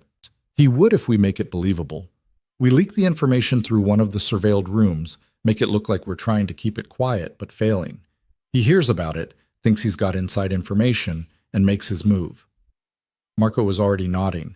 We could secure the church, post people at every exit. He comes in, we close the trap. And if he brings backup, Lucien challenged, then we have backup too. But I'm betting he won't. He's trying to stay off the radar. Finish this quietly. A big operation draws attention he can't afford. Lucien ran his hand through his hair, a tell that he was actually considering it. This is insane. This is our best shot, Elena corrected, and we're taking it. The plan came together with brutal efficiency. Marco coordinated with the church, claiming they needed it for a family memorial. Chen planted a conversation in the main conference room, making sure it was picked up by the surveillance. Lucien arranged for 24 men to be positioned throughout the building, all armed, all with orders to take Michael alive if possible. Elena spent the afternoon preparing, which mostly meant convincing herself this wasn't the stupidest thing she'd ever done. The bulletproof vest helped. So did the small pistol Lucien insisted she carry, tucked against her ribs where it wouldn't show under her black dress. "You remember how to use it?" he asked, checking her stance for the third time. "Point. Shoot. Try not to hit anyone I like. I've got it." "Elena." She met his eyes. "I've been training for 6 months. I know what I'm doing." "I know you do. Doesn't make this easier." She touched his face, feeling the tension in his jaw. "After tonight, it's over. Michael's caught, the surveillance is gone, and we can actually breathe. And if it doesn't work, then we improvise, like we always do." She kissed him, quick and fierce. "Trust me." "I do. That's the problem." The church was small, old, and perfect for their purposes. A single main entrance, 2 side exits, and a balcony that overlooked the sanctuary. Marco's people were positioned at every point, invisible to casual observation, but ready to move. Elena stood at the front, facing rows of empty pews. The memorial service wouldn't happen for another hour, but they'd opened the doors early to give Michael time to scout. If he was coming, it would be soon. She felt exposed, standing there in her black dress with the vest pressing against her ribs. The gun was a small comfort, but it wouldn't help much if Michael came in shooting. "Anything?" she murmured into the microphone hidden in her collar. "Not yet." Lucien's voice came through the earpiece, steady and calm. He was positioned in the balcony with a clear line of sight to the entire sanctuary. "Stay alert." Minutes crawled past. Elena pretended to review her notes, actually scanning the room for movement. The stained glass windows cast colored shadows across the pews, making it hard to distinguish shapes. Then the main door opened. A man entered, mid-30s, dressed in a maintenance uniform. He carried a toolbox and moved with the kind of casual confidence that came from belonging. But Elena had studied Michael Romano's face for hours. She recognized him despite the disguise. "Target acquired," she breathed. "Main entrance. Maintenance uniform." "I see him. Hold position." Michael moved down the aisle slowly, his eyes sweeping the room. He was looking for threats, for the trap he had to know might be waiting, but he kept walking, kept closing the distance. Elena's heart hammered. 20 feet, 15, 10. "Miss Varelli?" Michael's voice was pleasant, professional. "I'm here to check the sound system. Father Matthews said there was an issue with the microphones." "Did he?" Elena's hand drifted toward her ribs, toward the gun. "That's strange. I didn't hear about any issues. Maybe he forgot to mention it. You know how he gets?" Michael set the toolbox down, and Elena heard the subtle click of latches opening. "I'll just take a quick look." "I don't think so." Michael's pleasant expression faded. "Sorry?" "I said, I don't think so, because you're not a maintenance worker, and we both know why you're really here." Elena drew the gun, keeping it low but visible. "Hello, Michael." For a second, nobody moved. Then Michael smiled, and it was his father's smile, cold and calculating. "Clever girl. Your father's daughter, after all." His hand slid into the toolbox. "But not clever enough." Everything happened at once. Michael pulled a gun, Elena dove behind the podium, and the sanctuary erupted in shouts. Lucian's voice in her ear, sharp and commanding. Footsteps thundering from every direction. Michael fired twice, both shots going wide. Elena returned fire from behind cover, aiming for center mass like she'd been trained. She didn't see if she hit him. She just kept shooting until the gun clicked empty. Then strong hands were pulling her up, pushing her toward the side exit. Marco's face, grim and focused. "Move! Move! Did we get him? He's down. Don't know if he's dead or just hit. Either way, we need to get you out." They burst through the side door into harsh sunlight. A car was waiting, engine running. Marco shoved her into the back seat and climbed in after her, and they were moving before the door closed. Elena's hands shook as adrenaline flooded her system. "Is Lucien?" "He's fine. He's with Michael. We'll rendezvous at the safe house." The safe house was a nondescript apartment in a building the family owned. Elena paced the living room while Marco made calls, trying to piece together what had happened.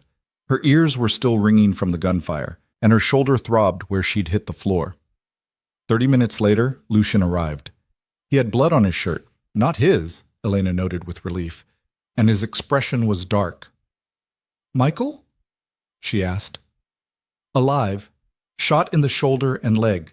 He'll survive to stand trial. Lucian crossed to her, his hands framing her face. Are you hurt? No, shaken up, but fine. You shot him. I shot at him. I don't know if I actually hit. You hit him. Shoulder shot was yours. Clean through, just missed the artery. He kissed her hard, relief and anger tangled together. Don't ever do that again. Do what? Follow the plan we agreed on? Scare me like that. When he pulled that gun, Lucian's voice cracked. I thought I was going to watch you die. Elena wrapped her arms around him, feeling him shake slightly. I'm okay. We're okay. And it's over. Is it? Marco asked from the doorway. Because Michael's talking, and what he's saying is very interesting. They gathered around Marco's phone, listening to the audio recording. Michael's voice, strained with pain but still arrogant, confirming what they'd suspected. The surveillance had been his father's plan, but Michael had been the one maintaining it. He'd been feeding information to his father for months, preparing for the coup. But there was more. Michael named names, associates who'd helped, officials who'd looked the other way, and most damningly, the person inside the Varelli organization who'd provided the security codes. Elena's blood went cold when she heard the name. Thomas Reeves, Michael said on the recording. Head of IT. He installed everything, maintained the network, even helped us map the optimal placement.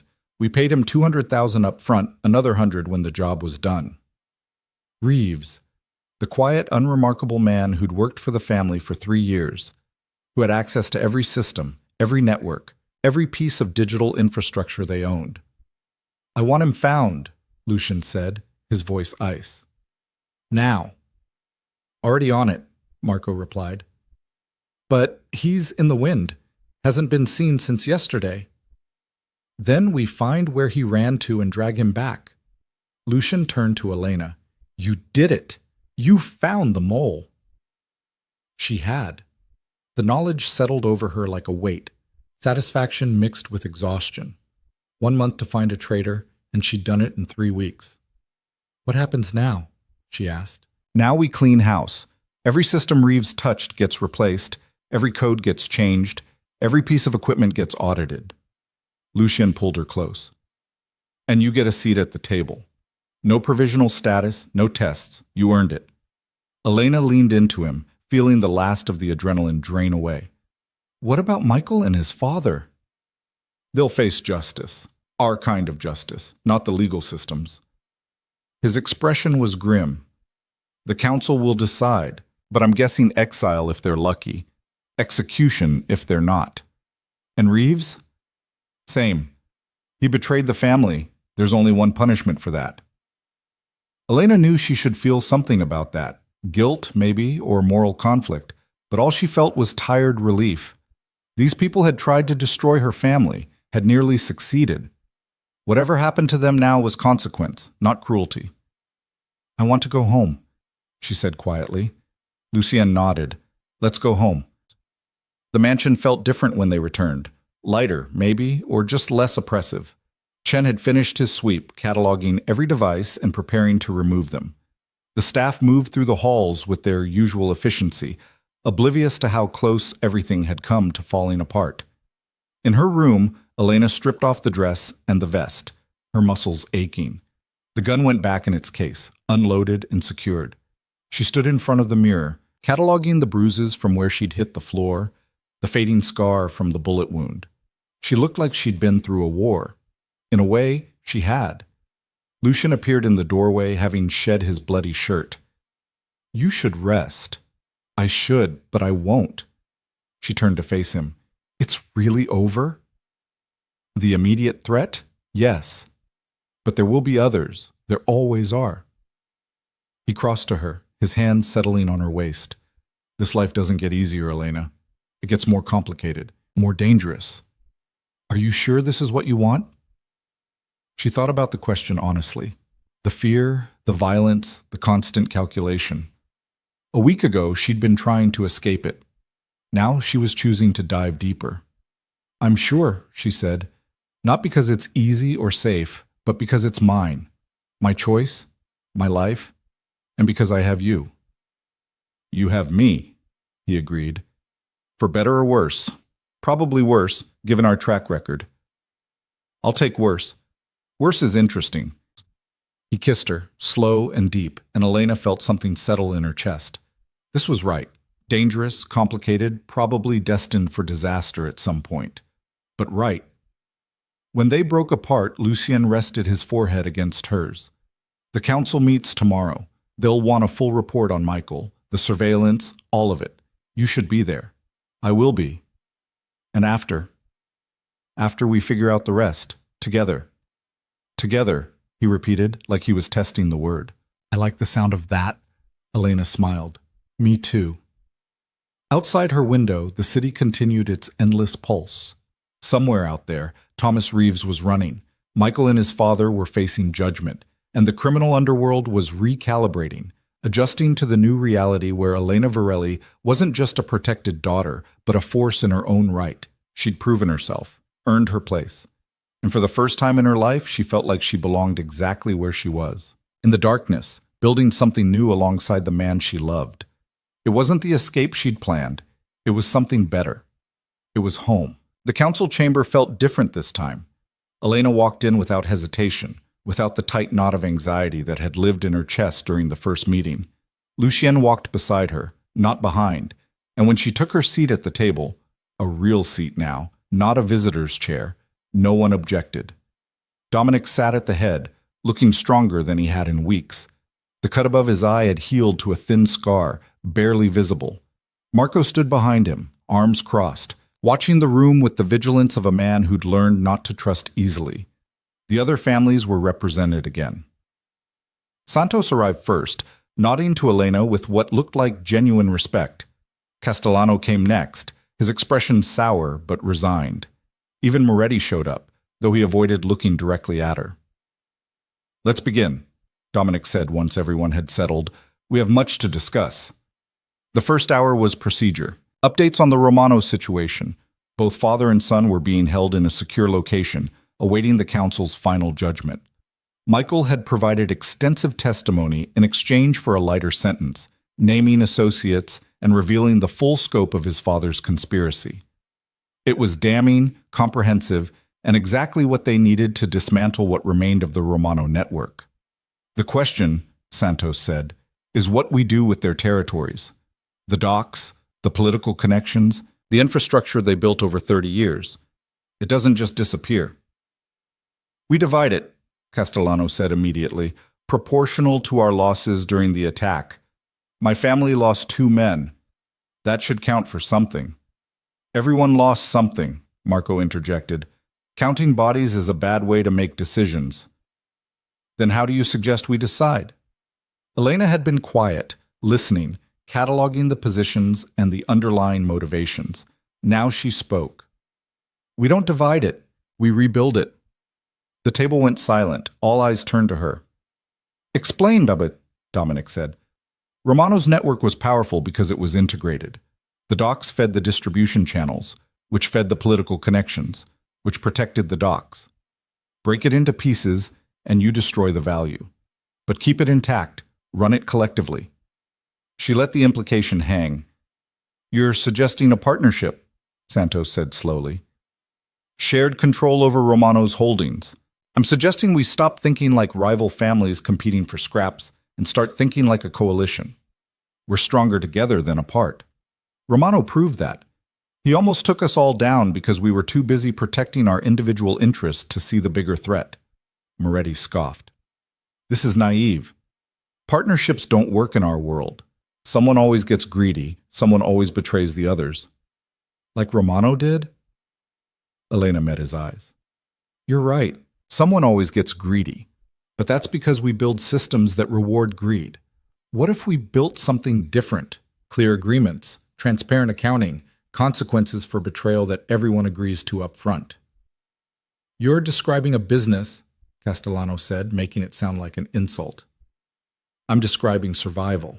The world is changing. Law enforcement is getting smarter. Technology is making it harder to operate in shadows. And every year there are more people like Romano who see opportunity in our conflicts. Elena leaned forward. We either adapt or we die. It's that simple. Santos was nodding. She's not wrong. I've been saying for years that the old model is unsustainable. Maybe it's time we actually did something about it. And you trust these people to honor an agreement? Moretti gestured around the table. Castellano would sell us out for the right price. The Varellis are only proposing this because it gives them control. The Varellis are proposing this because my daughter nearly died cleaning up Romano's mess. Dominic interrupted, his voice sharp. And because she's right. We've been operating on pride and tradition while the ground shifts under our feet. I'm tired of it. The room erupted in arguments. Castellano and Moretti talking over each other. Santos trying to mediate. Others jumping in with opinions and objections. Elena watched it unfold, saw the cracks in the foundation that Romano had exploited. These men didn't trust each other. They barely tolerated each other. And that weakness would kill them eventually. Lucian's hand found hers under the table. A reminder that she wasn't alone in this. Enough! Her father's voice cut through the chaos. We're not deciding this today. But we are going to seriously consider it. Elena will draft a proposal, structure, profit sharing, enforcement mechanisms, all of it. We'll reconvene in 2 weeks to review. 2 weeks? Moretti protested. That's not enough time. Then she'll work fast. Meeting adjourned. The families filed out, some still arguing, others already calculating angles. Santos paused by Elena's chair. That took guts. Proposing something that radical. Or stupidity, she said. There's a fine line. He smiled. For what it's worth, I think you're right. We do need to evolve. Question is whether these old dogs can learn new tricks. After he left, Elena sat in the empty chamber, feeling the weight of what she'd just committed to. A complete restructuring of how the families operated, built on trust that didn't exist, and cooperation that went against every instinct these men had. You know this is impossible, Lucian said. Probably. They'll fight you on every detail. Moretti will try to sabotage it, Castellano will negotiate in bad faith, and even the ones who agree in principle will balk at the reality. I know. So why propose it? Elena turned to face him. Because someone has to. Because doing the same thing over and over while expecting different results is insanity. And because... She stopped, searching for the right words. Because I want to build something that lasts.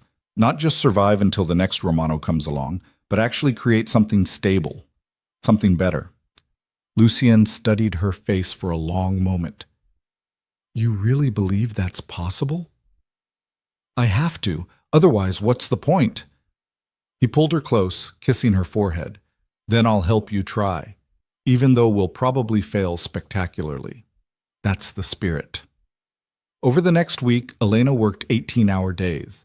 She studied the Romano holdings in detail, mapped out the connections and dependencies, consulted with accountants and lawyers who specialized in exactly this kind of gray area business structure.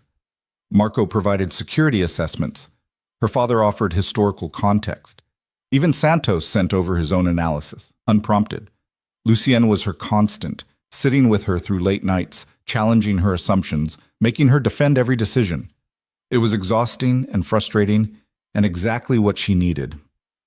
This profit-sharing formula is going to be a nightmare to enforce, he said, reviewing her latest draft.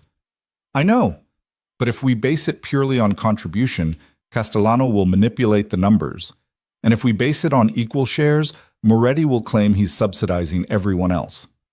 So you're splitting the difference and hoping nobody hates it enough to walk away? Essentially, yes. Lucian set down the papers. It's good work, Elena. Really good. But you know they're going to tear it apart anyway. Let them. At least we'll have a starting point. The second council meeting was worse than the first. Moretti objected to the profit formula. Castellano wanted more control over enforcement. Santos supported the framework, but wanted modifications to the governance structure. And those were just the initial reactions. They argued for 3 hours, picking apart every clause, questioning every assumption. Elena defended her proposal, yielding on minor points while holding firm on the core principles. Lucien backed her up, his support implicit but unmistakable. Even her father weighed in, reminding the others that the alternative was continued vulnerability. This is all very idealistic, Moretti said, his voice dripping with condescension. But what happens when someone breaks the agreement? When one family decides their interests outweigh the collective good? Then we enforce the consequences. Together. Elena pulled out another document. I've outlined a dispute resolution process, neutral arbitration, escalating penalties, and in extreme cases, collective action against the violator. You mean we go to war with our own? I mean we hold each other accountable. Yes, it could mean conflict, but contained conflict with clear rules is better than the chaos we have now. And who decides what's extreme, says Castellano asked. Who gets to make that call? We all do. Majority vote of the council, with the accused family abstaining. No one person has that power. The questions continued, each one designed to find weaknesses. Elena answered them all, her confidence growing as the proposal held up under scrutiny. It wasn't perfect. Nothing involving this many competing interests could be. But it was solid. Finally, Dominic called for a vote. All in favor of adopting this framework on a trial basis? Santos raised his hand immediately. After a pause, 2 other families followed. Then another. Moretti and Castellano abstained, but they didn't vote against it. The motion passed. Elena felt something unclench in her chest.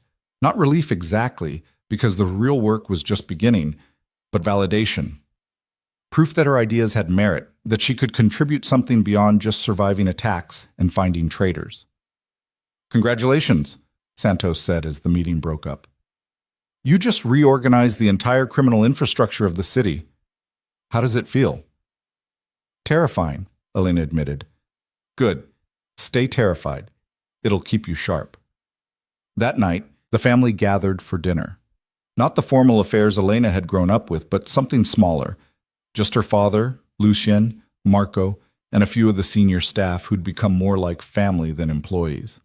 To Elena, Dominic raised his glass, who accomplished in a month what the rest of us couldn't do in decades. I had help, she protested. You had resources. What you did with them was all you. He smiled, and it was warm and proud and everything she'd wanted from him for years. Your mother would be so proud. The words hit harder than Elena expected. She raised her own glass, blinking back unexpected tears. To family, the ones we're born into and the ones we choose. They drank, and Elena felt the weight of belonging. Not as someone to be protected or managed, but as an equal. Someone who'd earned her place through action, not birthright. Later, when most people had drifted away, Lucien found her on the balcony overlooking the gardens. The same balcony where she'd stood weeks ago, planning her escape. Thinking about running? He asked, reading her mind. No, just remembering when I wanted to. She leaned into him when he wrapped his arms around her waist. It feels like a lifetime ago. In a way, it was. You're different now. Is that good or bad? It's real. The Elena who wanted to run was scared, trapped, looking for an exit. This Elena, he turned her to face him. This Elena walks into rooms and changes them, stands up to men twice her age and makes them listen. Rebuilds power structures that have existed for generations. This Elena also gets shot and nearly dies on a regular basis. Well, nobody's perfect. He kissed her, slow and thorough. But you're perfect for me. Elena pulled back just enough to meet his eyes. What happens now? We've dealt with Romano, restructured the families, solved the immediate crises. What comes next? We build. We protect what we've created. We handle whatever threats emerge because there will always be threats. His expression turned serious. And we figure out what this is. Us. I thought we already figured that out. We figured out that we love each other, that we're partners. But there's more to decide, where we live, how we balance personal and professional, whether, he hesitated, whether what? Whether you want the same future I do. Elena's heart kicked up. And what future is that? One where you're not just my partner in business, where this, he gestured between them, becomes something permanent, official. She stared at him. Are you asking what I think you're asking? I'm asking if you'd consider it. Eventually, when things are more stable. He looked almost nervous, which was strange on a man who faced death with cold calculation. I know it's complicated, our world, the expectations, all of it, but I want you to know that's where I'm headed. So if that's not something you want, Elena kissed him, cutting off the spiral. Yes. Yes? Yes, I'd consider it. Yes, I want that future. Yes to all of it. She laughed at his stunned expression. Did you really think I'd say no? I thought you might want time, to be sure. Lucien, I've been sure about you since I was 18 years old. Everything else was just me waiting for you to catch up. He kissed her again, deeper this time, and Elena felt the last piece of her old life fall away. The girl who'd wanted to escape, who'd seen this world as a prison, she was gone. In her place was someone stronger, more certain, more herself than she'd ever been. The next morning, Elena woke to her phone buzzing. A text from an unknown number. We need to meet. Important information about Reeves. Come alone. Address attached. She stared at the message, every instinct screaming trap. Thomas Reeves had disappeared after Michael's arrest, vanishing into whatever hole people like him disappeared into. There'd been no trace, no leads, nothing. Until now. Elena should tell Lucien, should bring backup, should approach this carefully. But the address was a coffee shop in a busy part of town, public and relatively safe, and the message said to come alone. She made her decision. 40 minutes later, she walked into the coffee shop, scanning for threats. It was morning rush, packed with people getting their caffeine fix before work. No obvious danger, no one who looked out of place. Then she saw him. Thomas Reeves sat in the back corner, looking smaller than she remembered, pale, exhausted, with the haunted eyes of someone who knew he was living on borrowed time. Elena slid into the seat across from him.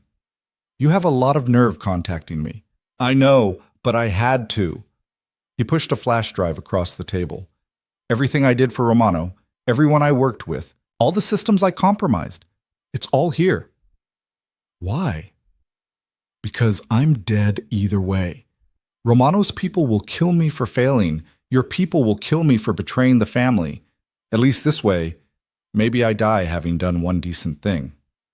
Elena studied him, seeing genuine fear and regret. You took $200,000 to sell out people who trusted you. People died because of what you did. I know, His voice broke. I needed the money. Medical bills for my daughter. She's sick and the insurance wouldn't cover. He stopped, realizing how weak it sounded. There's no excuse, I know that. But I'm trying to make it right. By giving me a flash drive that's supposed to fix things?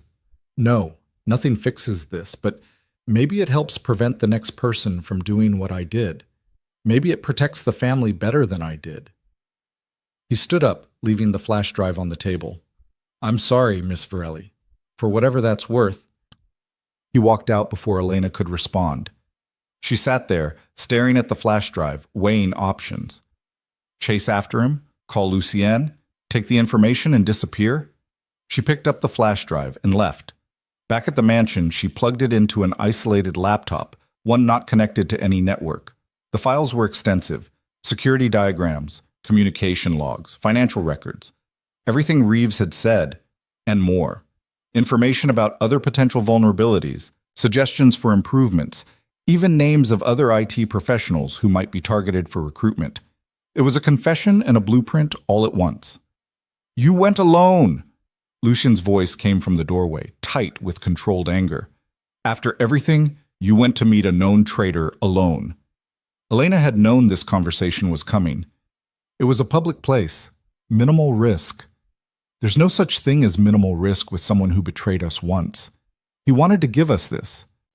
She gestured to the laptop. Intelligence we couldn't have gotten any other way. And yes, I took a calculated risk. That's part of the job now. The job doesn't require you to be reckless. I wasn't being reckless. I was being strategic. There's a difference. She stood, facing him. You're going to have to accept that I make my own decisions now, even ones you don't like. Even ones that put you in danger? Especially those, because that's what this life is. Danger, risk, impossible choices. You've been making them for years. Now I am too. Lucian ran his hand through his hair, frustrated. I just got you. I'm not ready to lose you. You're not losing me. You're accepting who I am, who I've become. She crossed to him, taking his hands. I need you to trust me the way I trust you, to believe that I can handle myself even when it scares you. It always scares me. Good.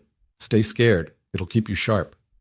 She smiled, echoing Santos's words. Now look at what Reeves gave us. It's actually impressive.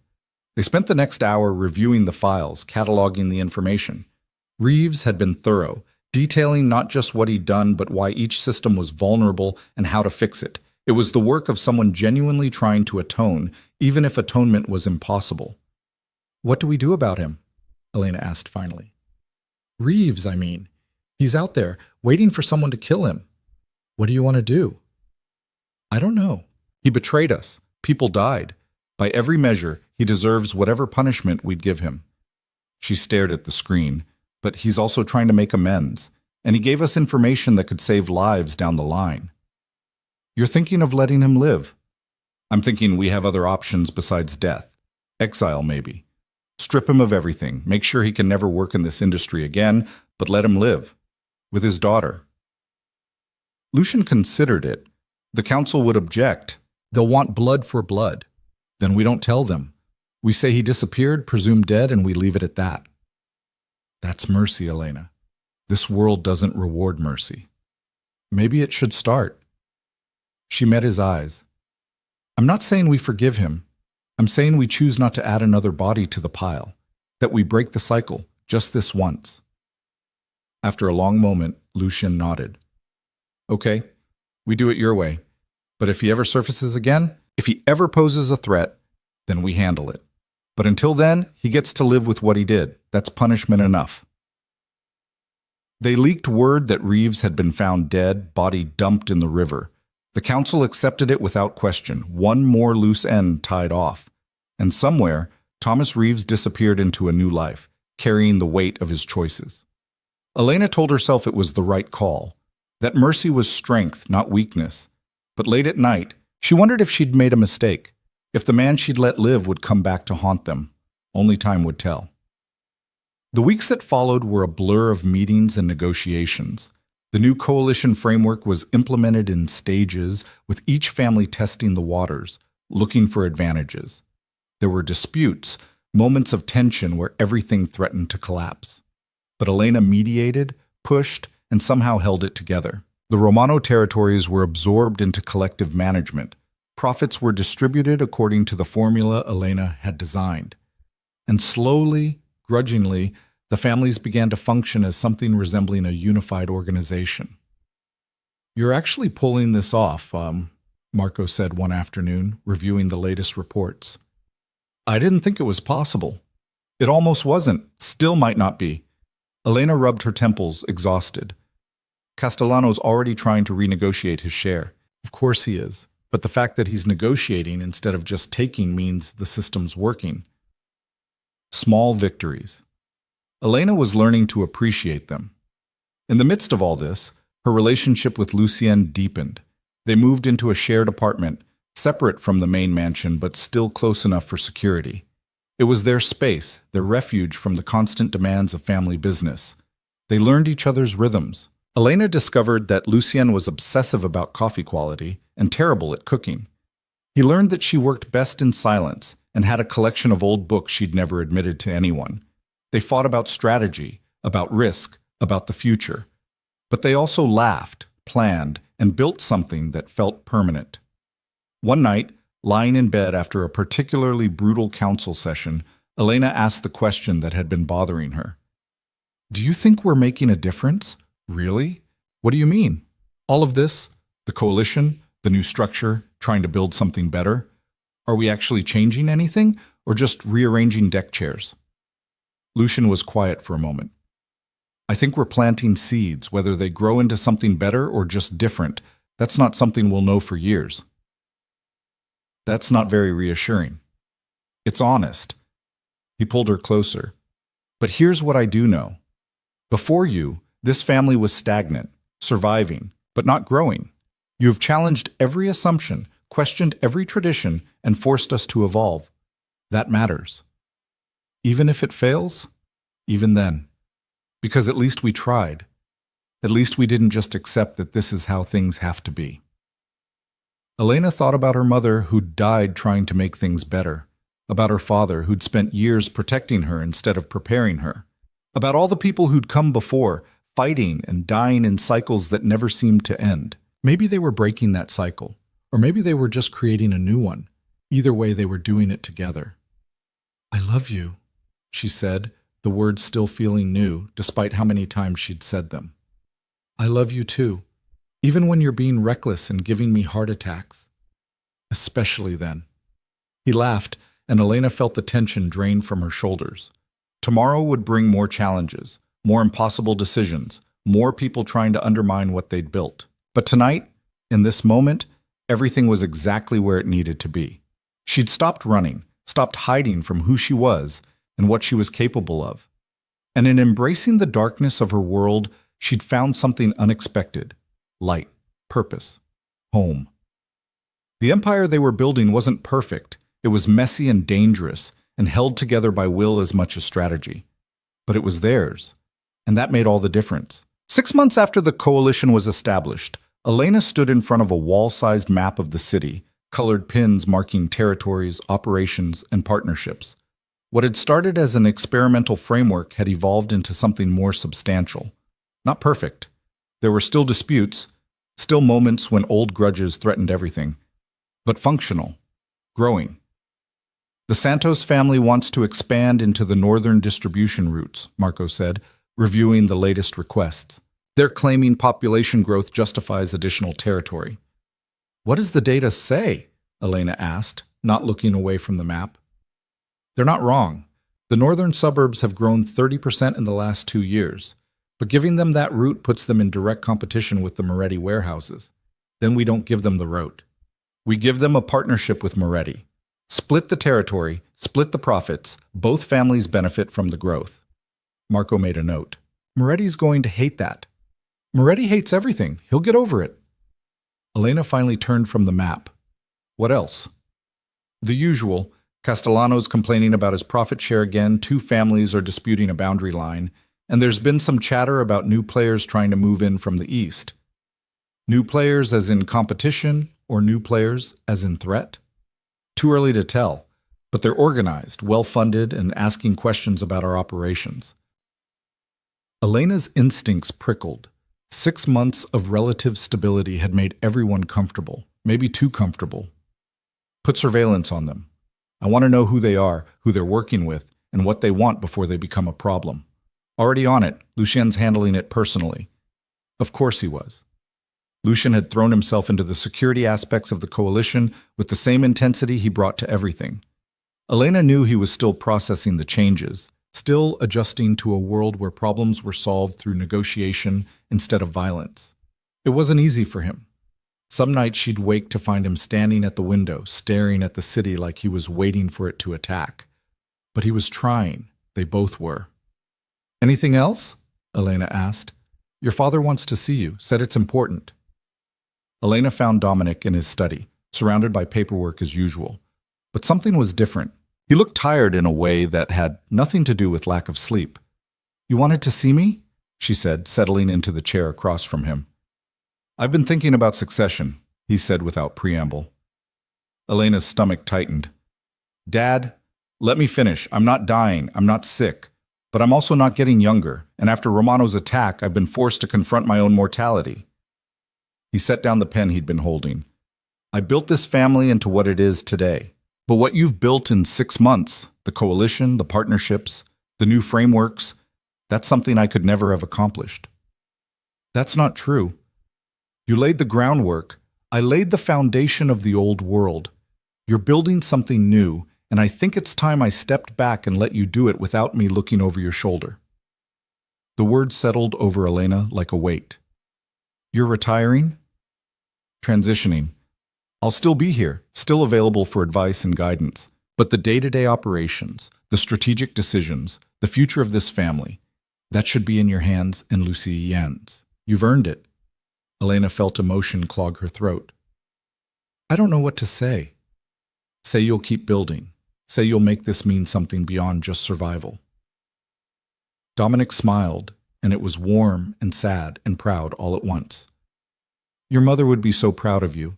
I wish she could see what you've become." "Me too." They sat in comfortable silence for a moment, the weight of the past and the promise of the future hanging between them.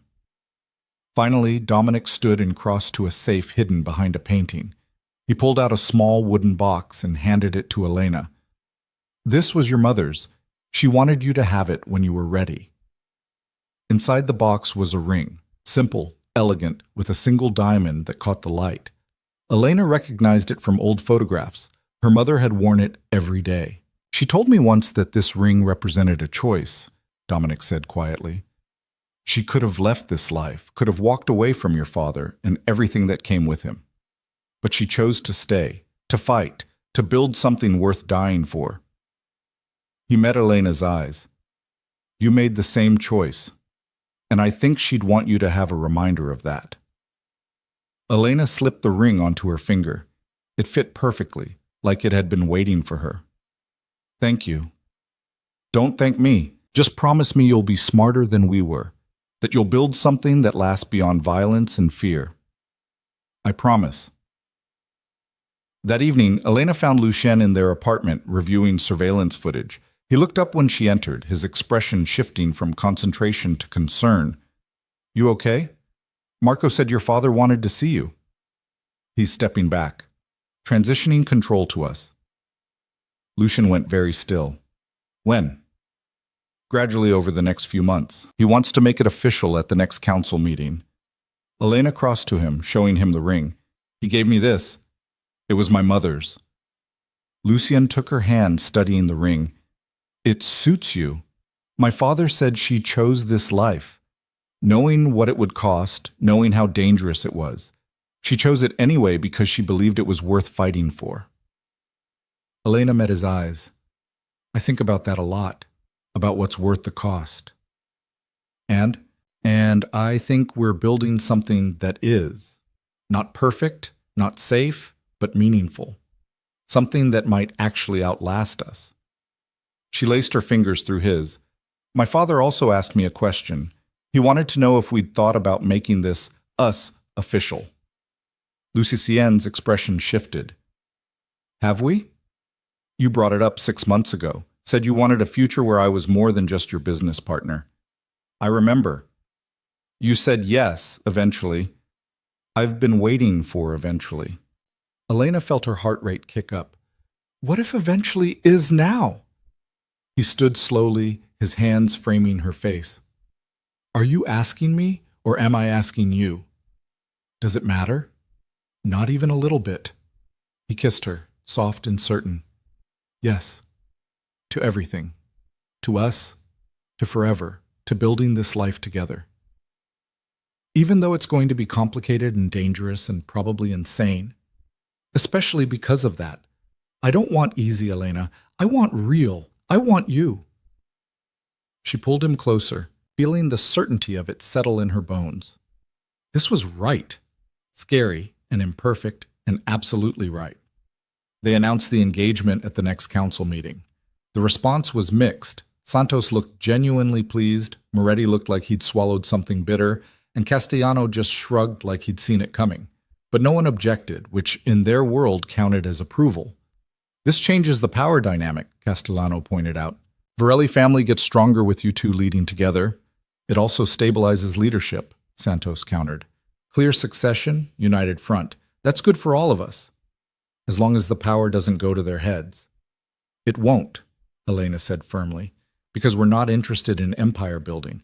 We're interested in sustainability, in creating something that works for everyone, not just us."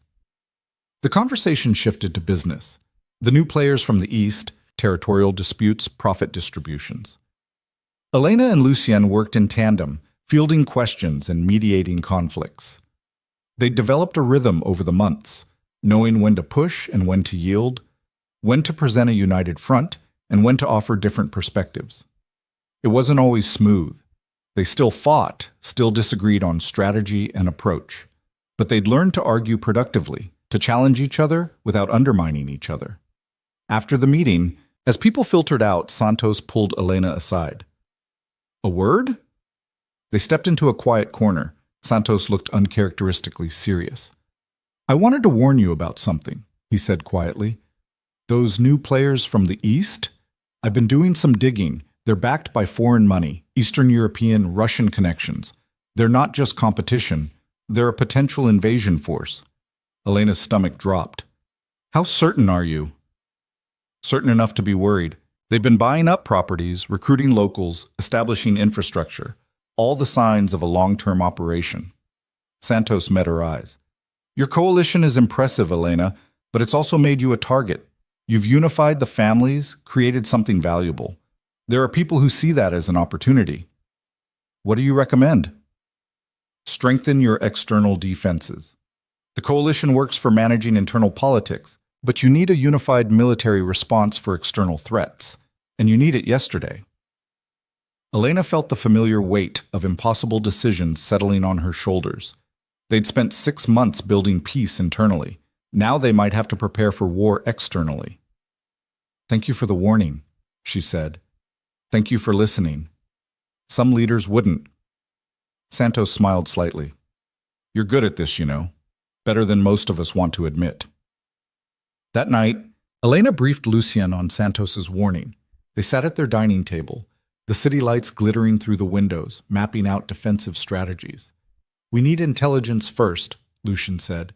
Confirm Santos's information, identify the players, understand their capabilities. Agreed, but we also need to prepare the other families. If this is real, we can't handle it alone. Some of them won't believe it. Moretti will think it's a power grab. Castellano will want proof before committing resources. Then we get proof. We document everything, build an airtight case, and present it to the council. Elena rubbed her temples.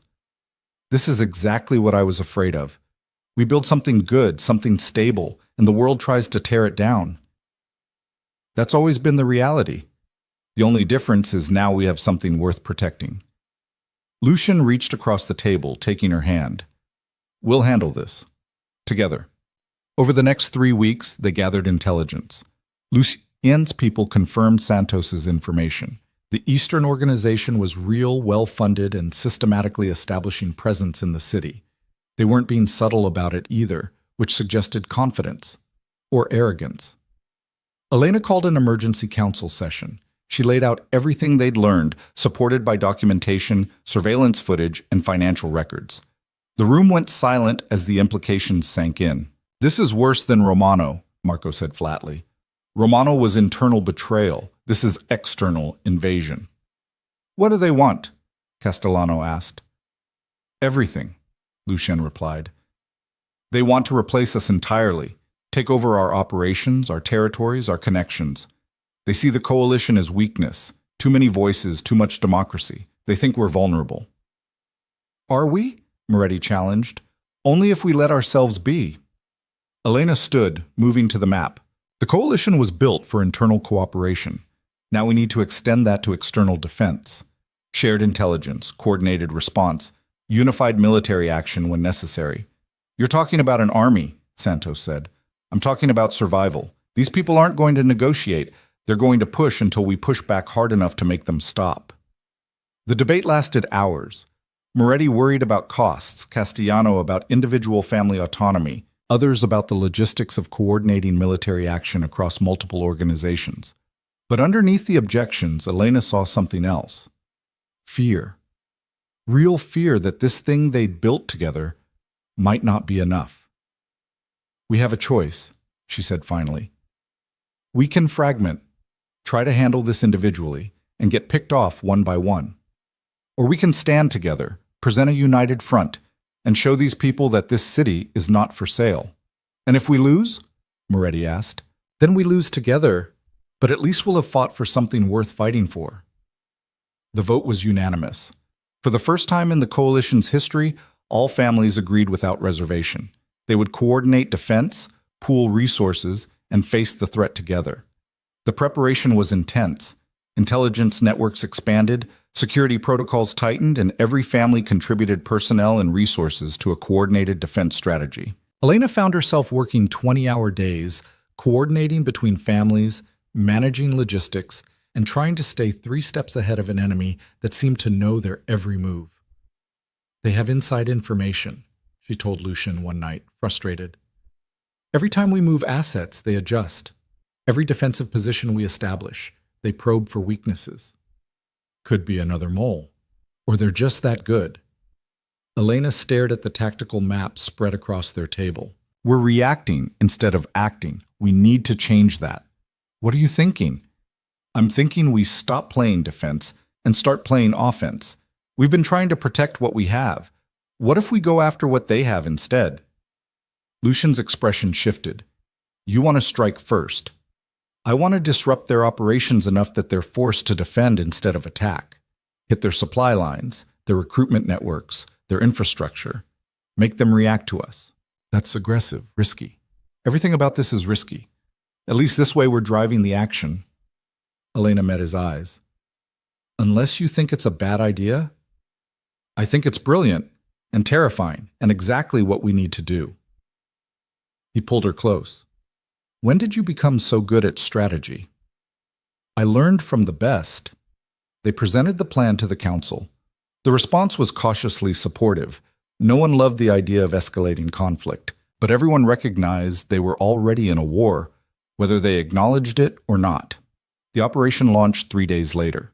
Coordinated strikes across the city, hitting the Eastern Organization's operations simultaneously.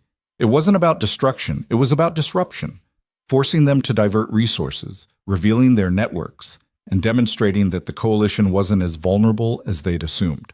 The response was immediate and violent. The Eastern Organization struck back hard, targeting family businesses and personnel. There were casualties on both sides, and for 2 weeks the city teetered on the edge of all-out war. Elena barely slept, coordinating responses, managing the families, and trying to find a path forward that didn't end in complete destruction. Lucian was her constant, handling tactical operations while she managed strategy and politics. Then Santos called with unexpected news. "They want to negotiate." Elena felt relief and suspicion in equal measure. "Why?" "Because we hurt them worse than they expected. They came in thinking we were disorganized and weak. Instead, they found a coordinated force that fights back intelligently. That's not what they signed up for." "What are they offering?" "Territory sharing. They keep what they've established, we keep what we have, and we agree to coexist peacefully." "That's not a solution. That's just delaying the inevitable conflict." "Maybe, but it buys us time. Time to strengthen defenses, build alliances, and prepare for whatever comes next." Santos paused. Sometimes the smart move is accepting a draw instead of pushing for victory. Elena discussed it with Lucian that night. "What do you think?" "I think we're exhausted, our resources are stretched, and we've lost good people in this fight. A negotiated peace, even a temporary one, might be the best we can hope for right now."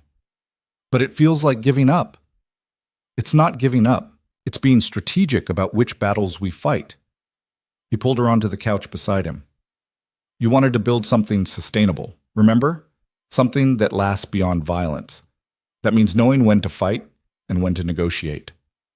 "When did you become the voice of restraint?" "When I fell in love with someone who taught me there are other ways to win." They negotiated for 3 days. Elena represented the coalition, facing off against a man named Dmitri who led the Eastern Organization. He was smart, calculating, and willing to be reasonable as long as it served his interests. "You've built something impressive here," Dmitri said during one session.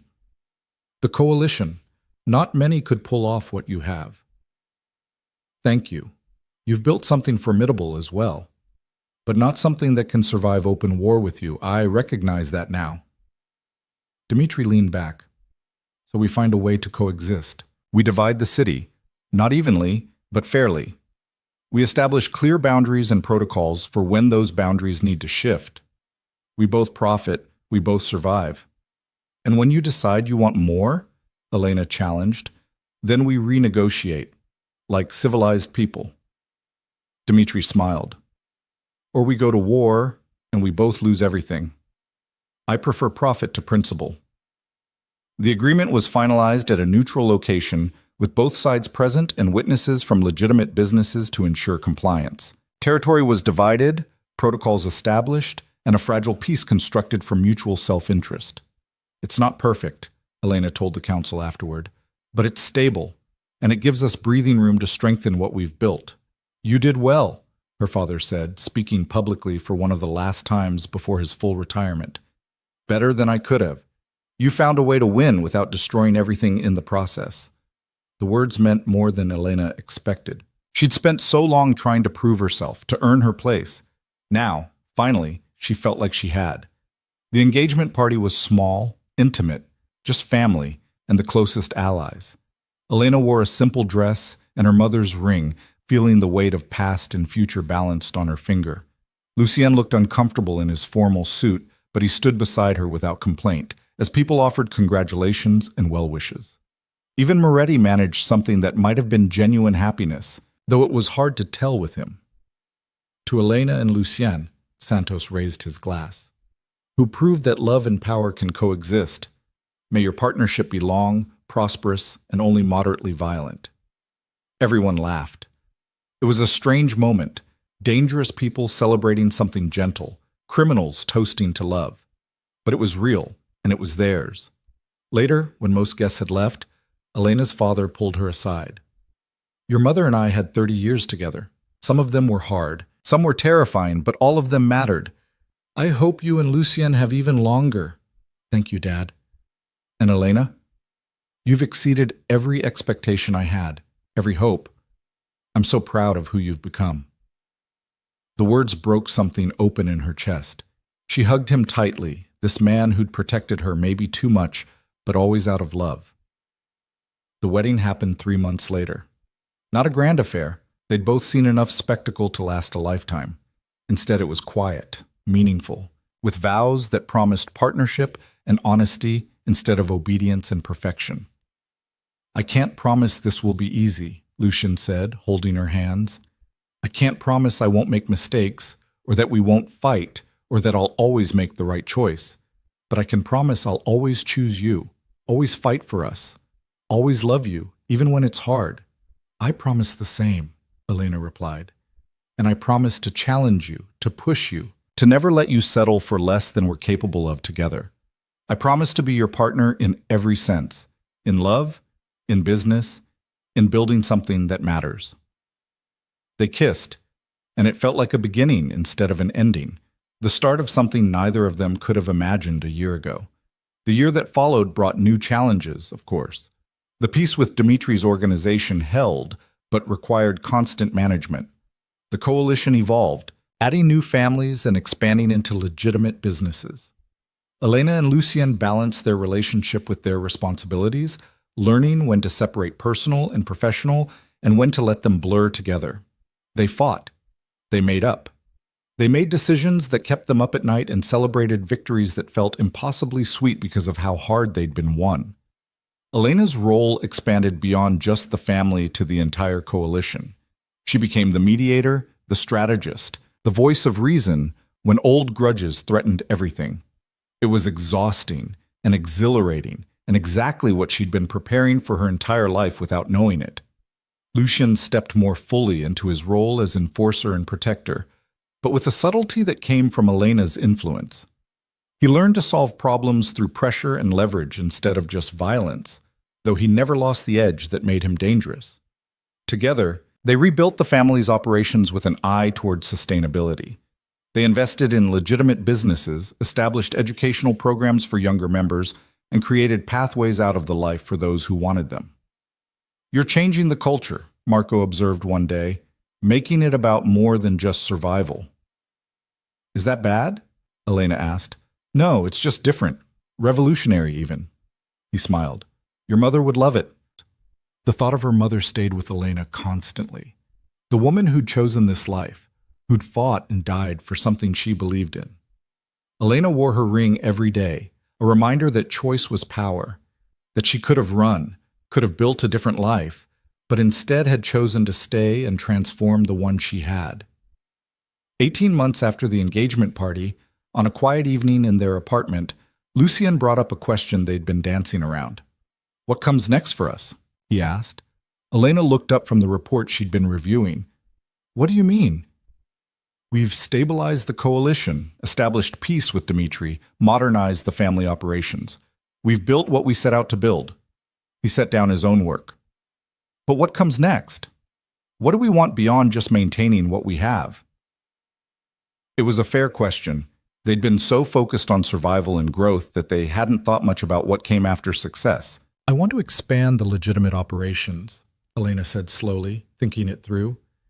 Build something that could eventually transition fully away from the criminal side. Not tomorrow, maybe not for years, but as a long-term goal. That would take decades, multiple generations. I know, but that's the point. We build something that outlasts us, that gives the next generation options we never had. She met his eyes. And I want a family.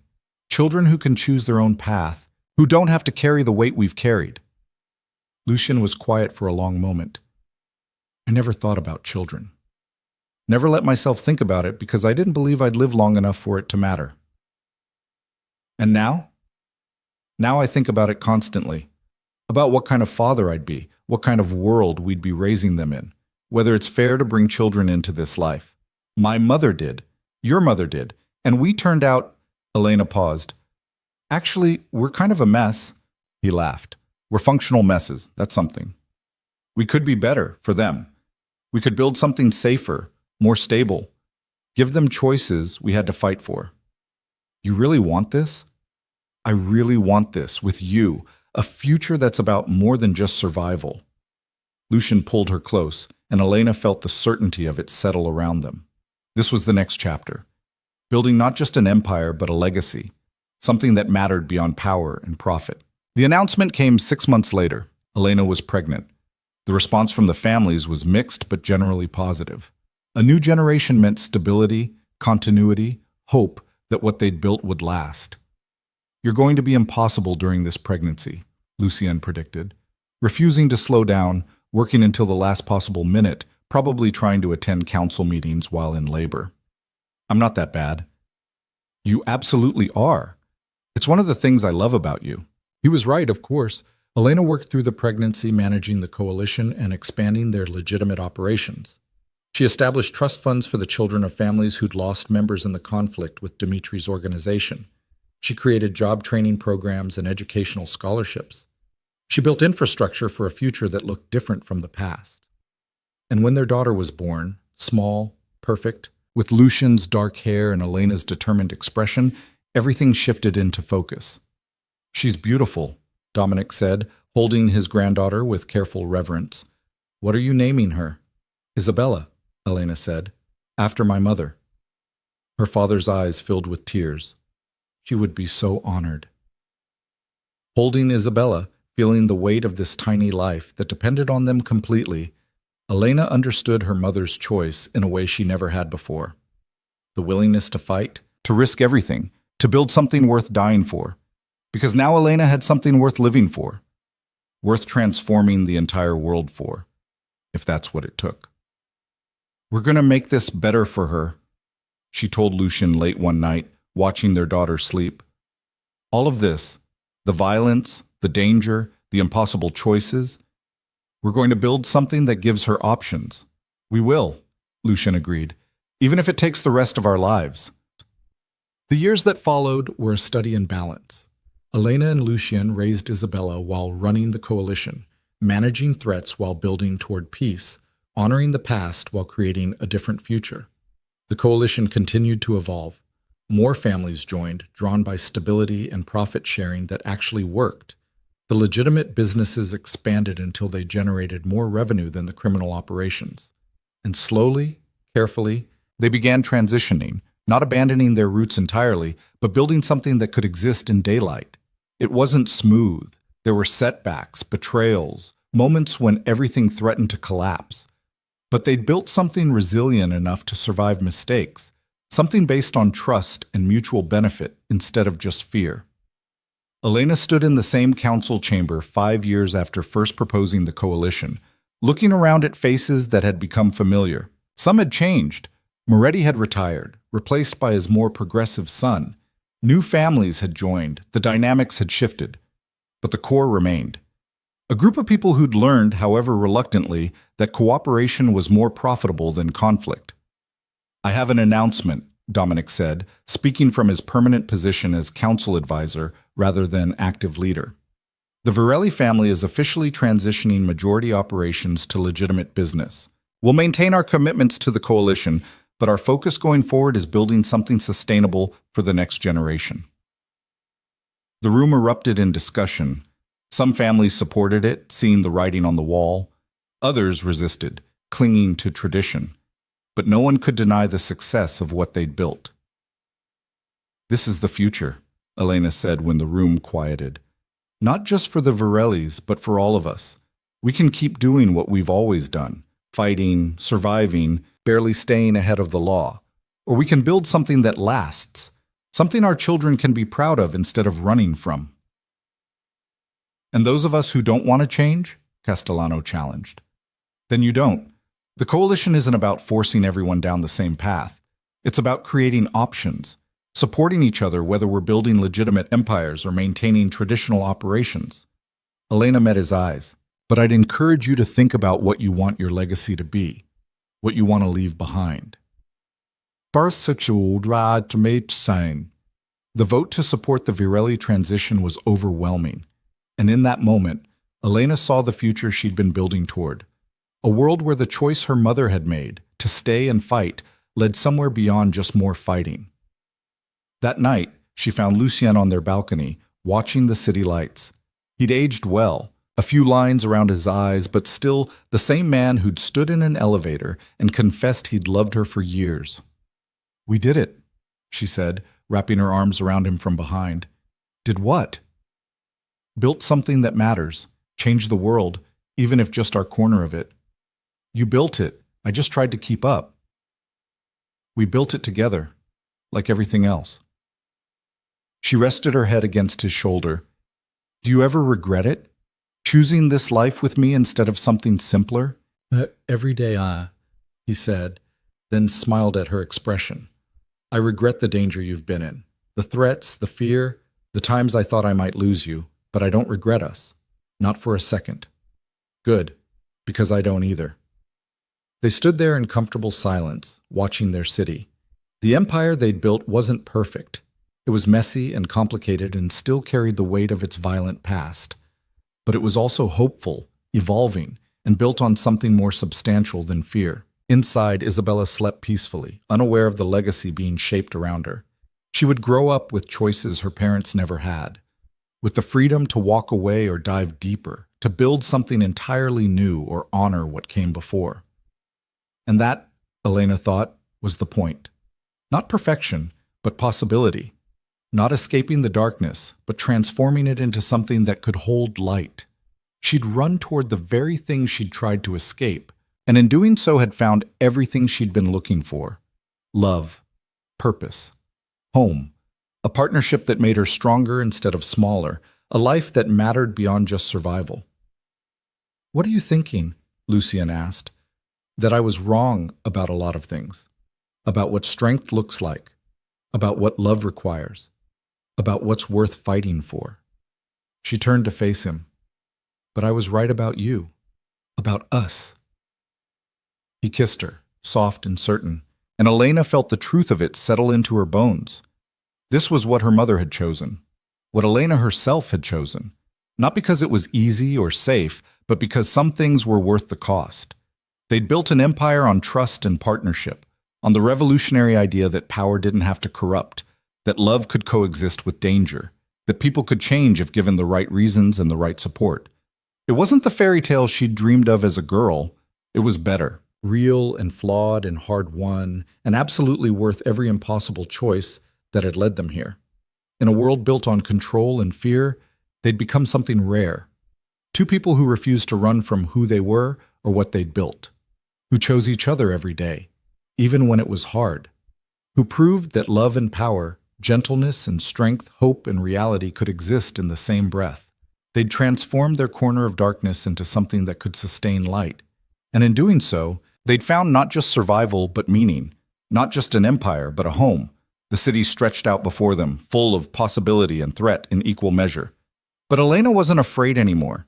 She'd learned that the strongest thing you could do wasn't running from fear, it was standing in it, hand in hand with someone who saw you completely and loved you anyway. She'd built an empire, but more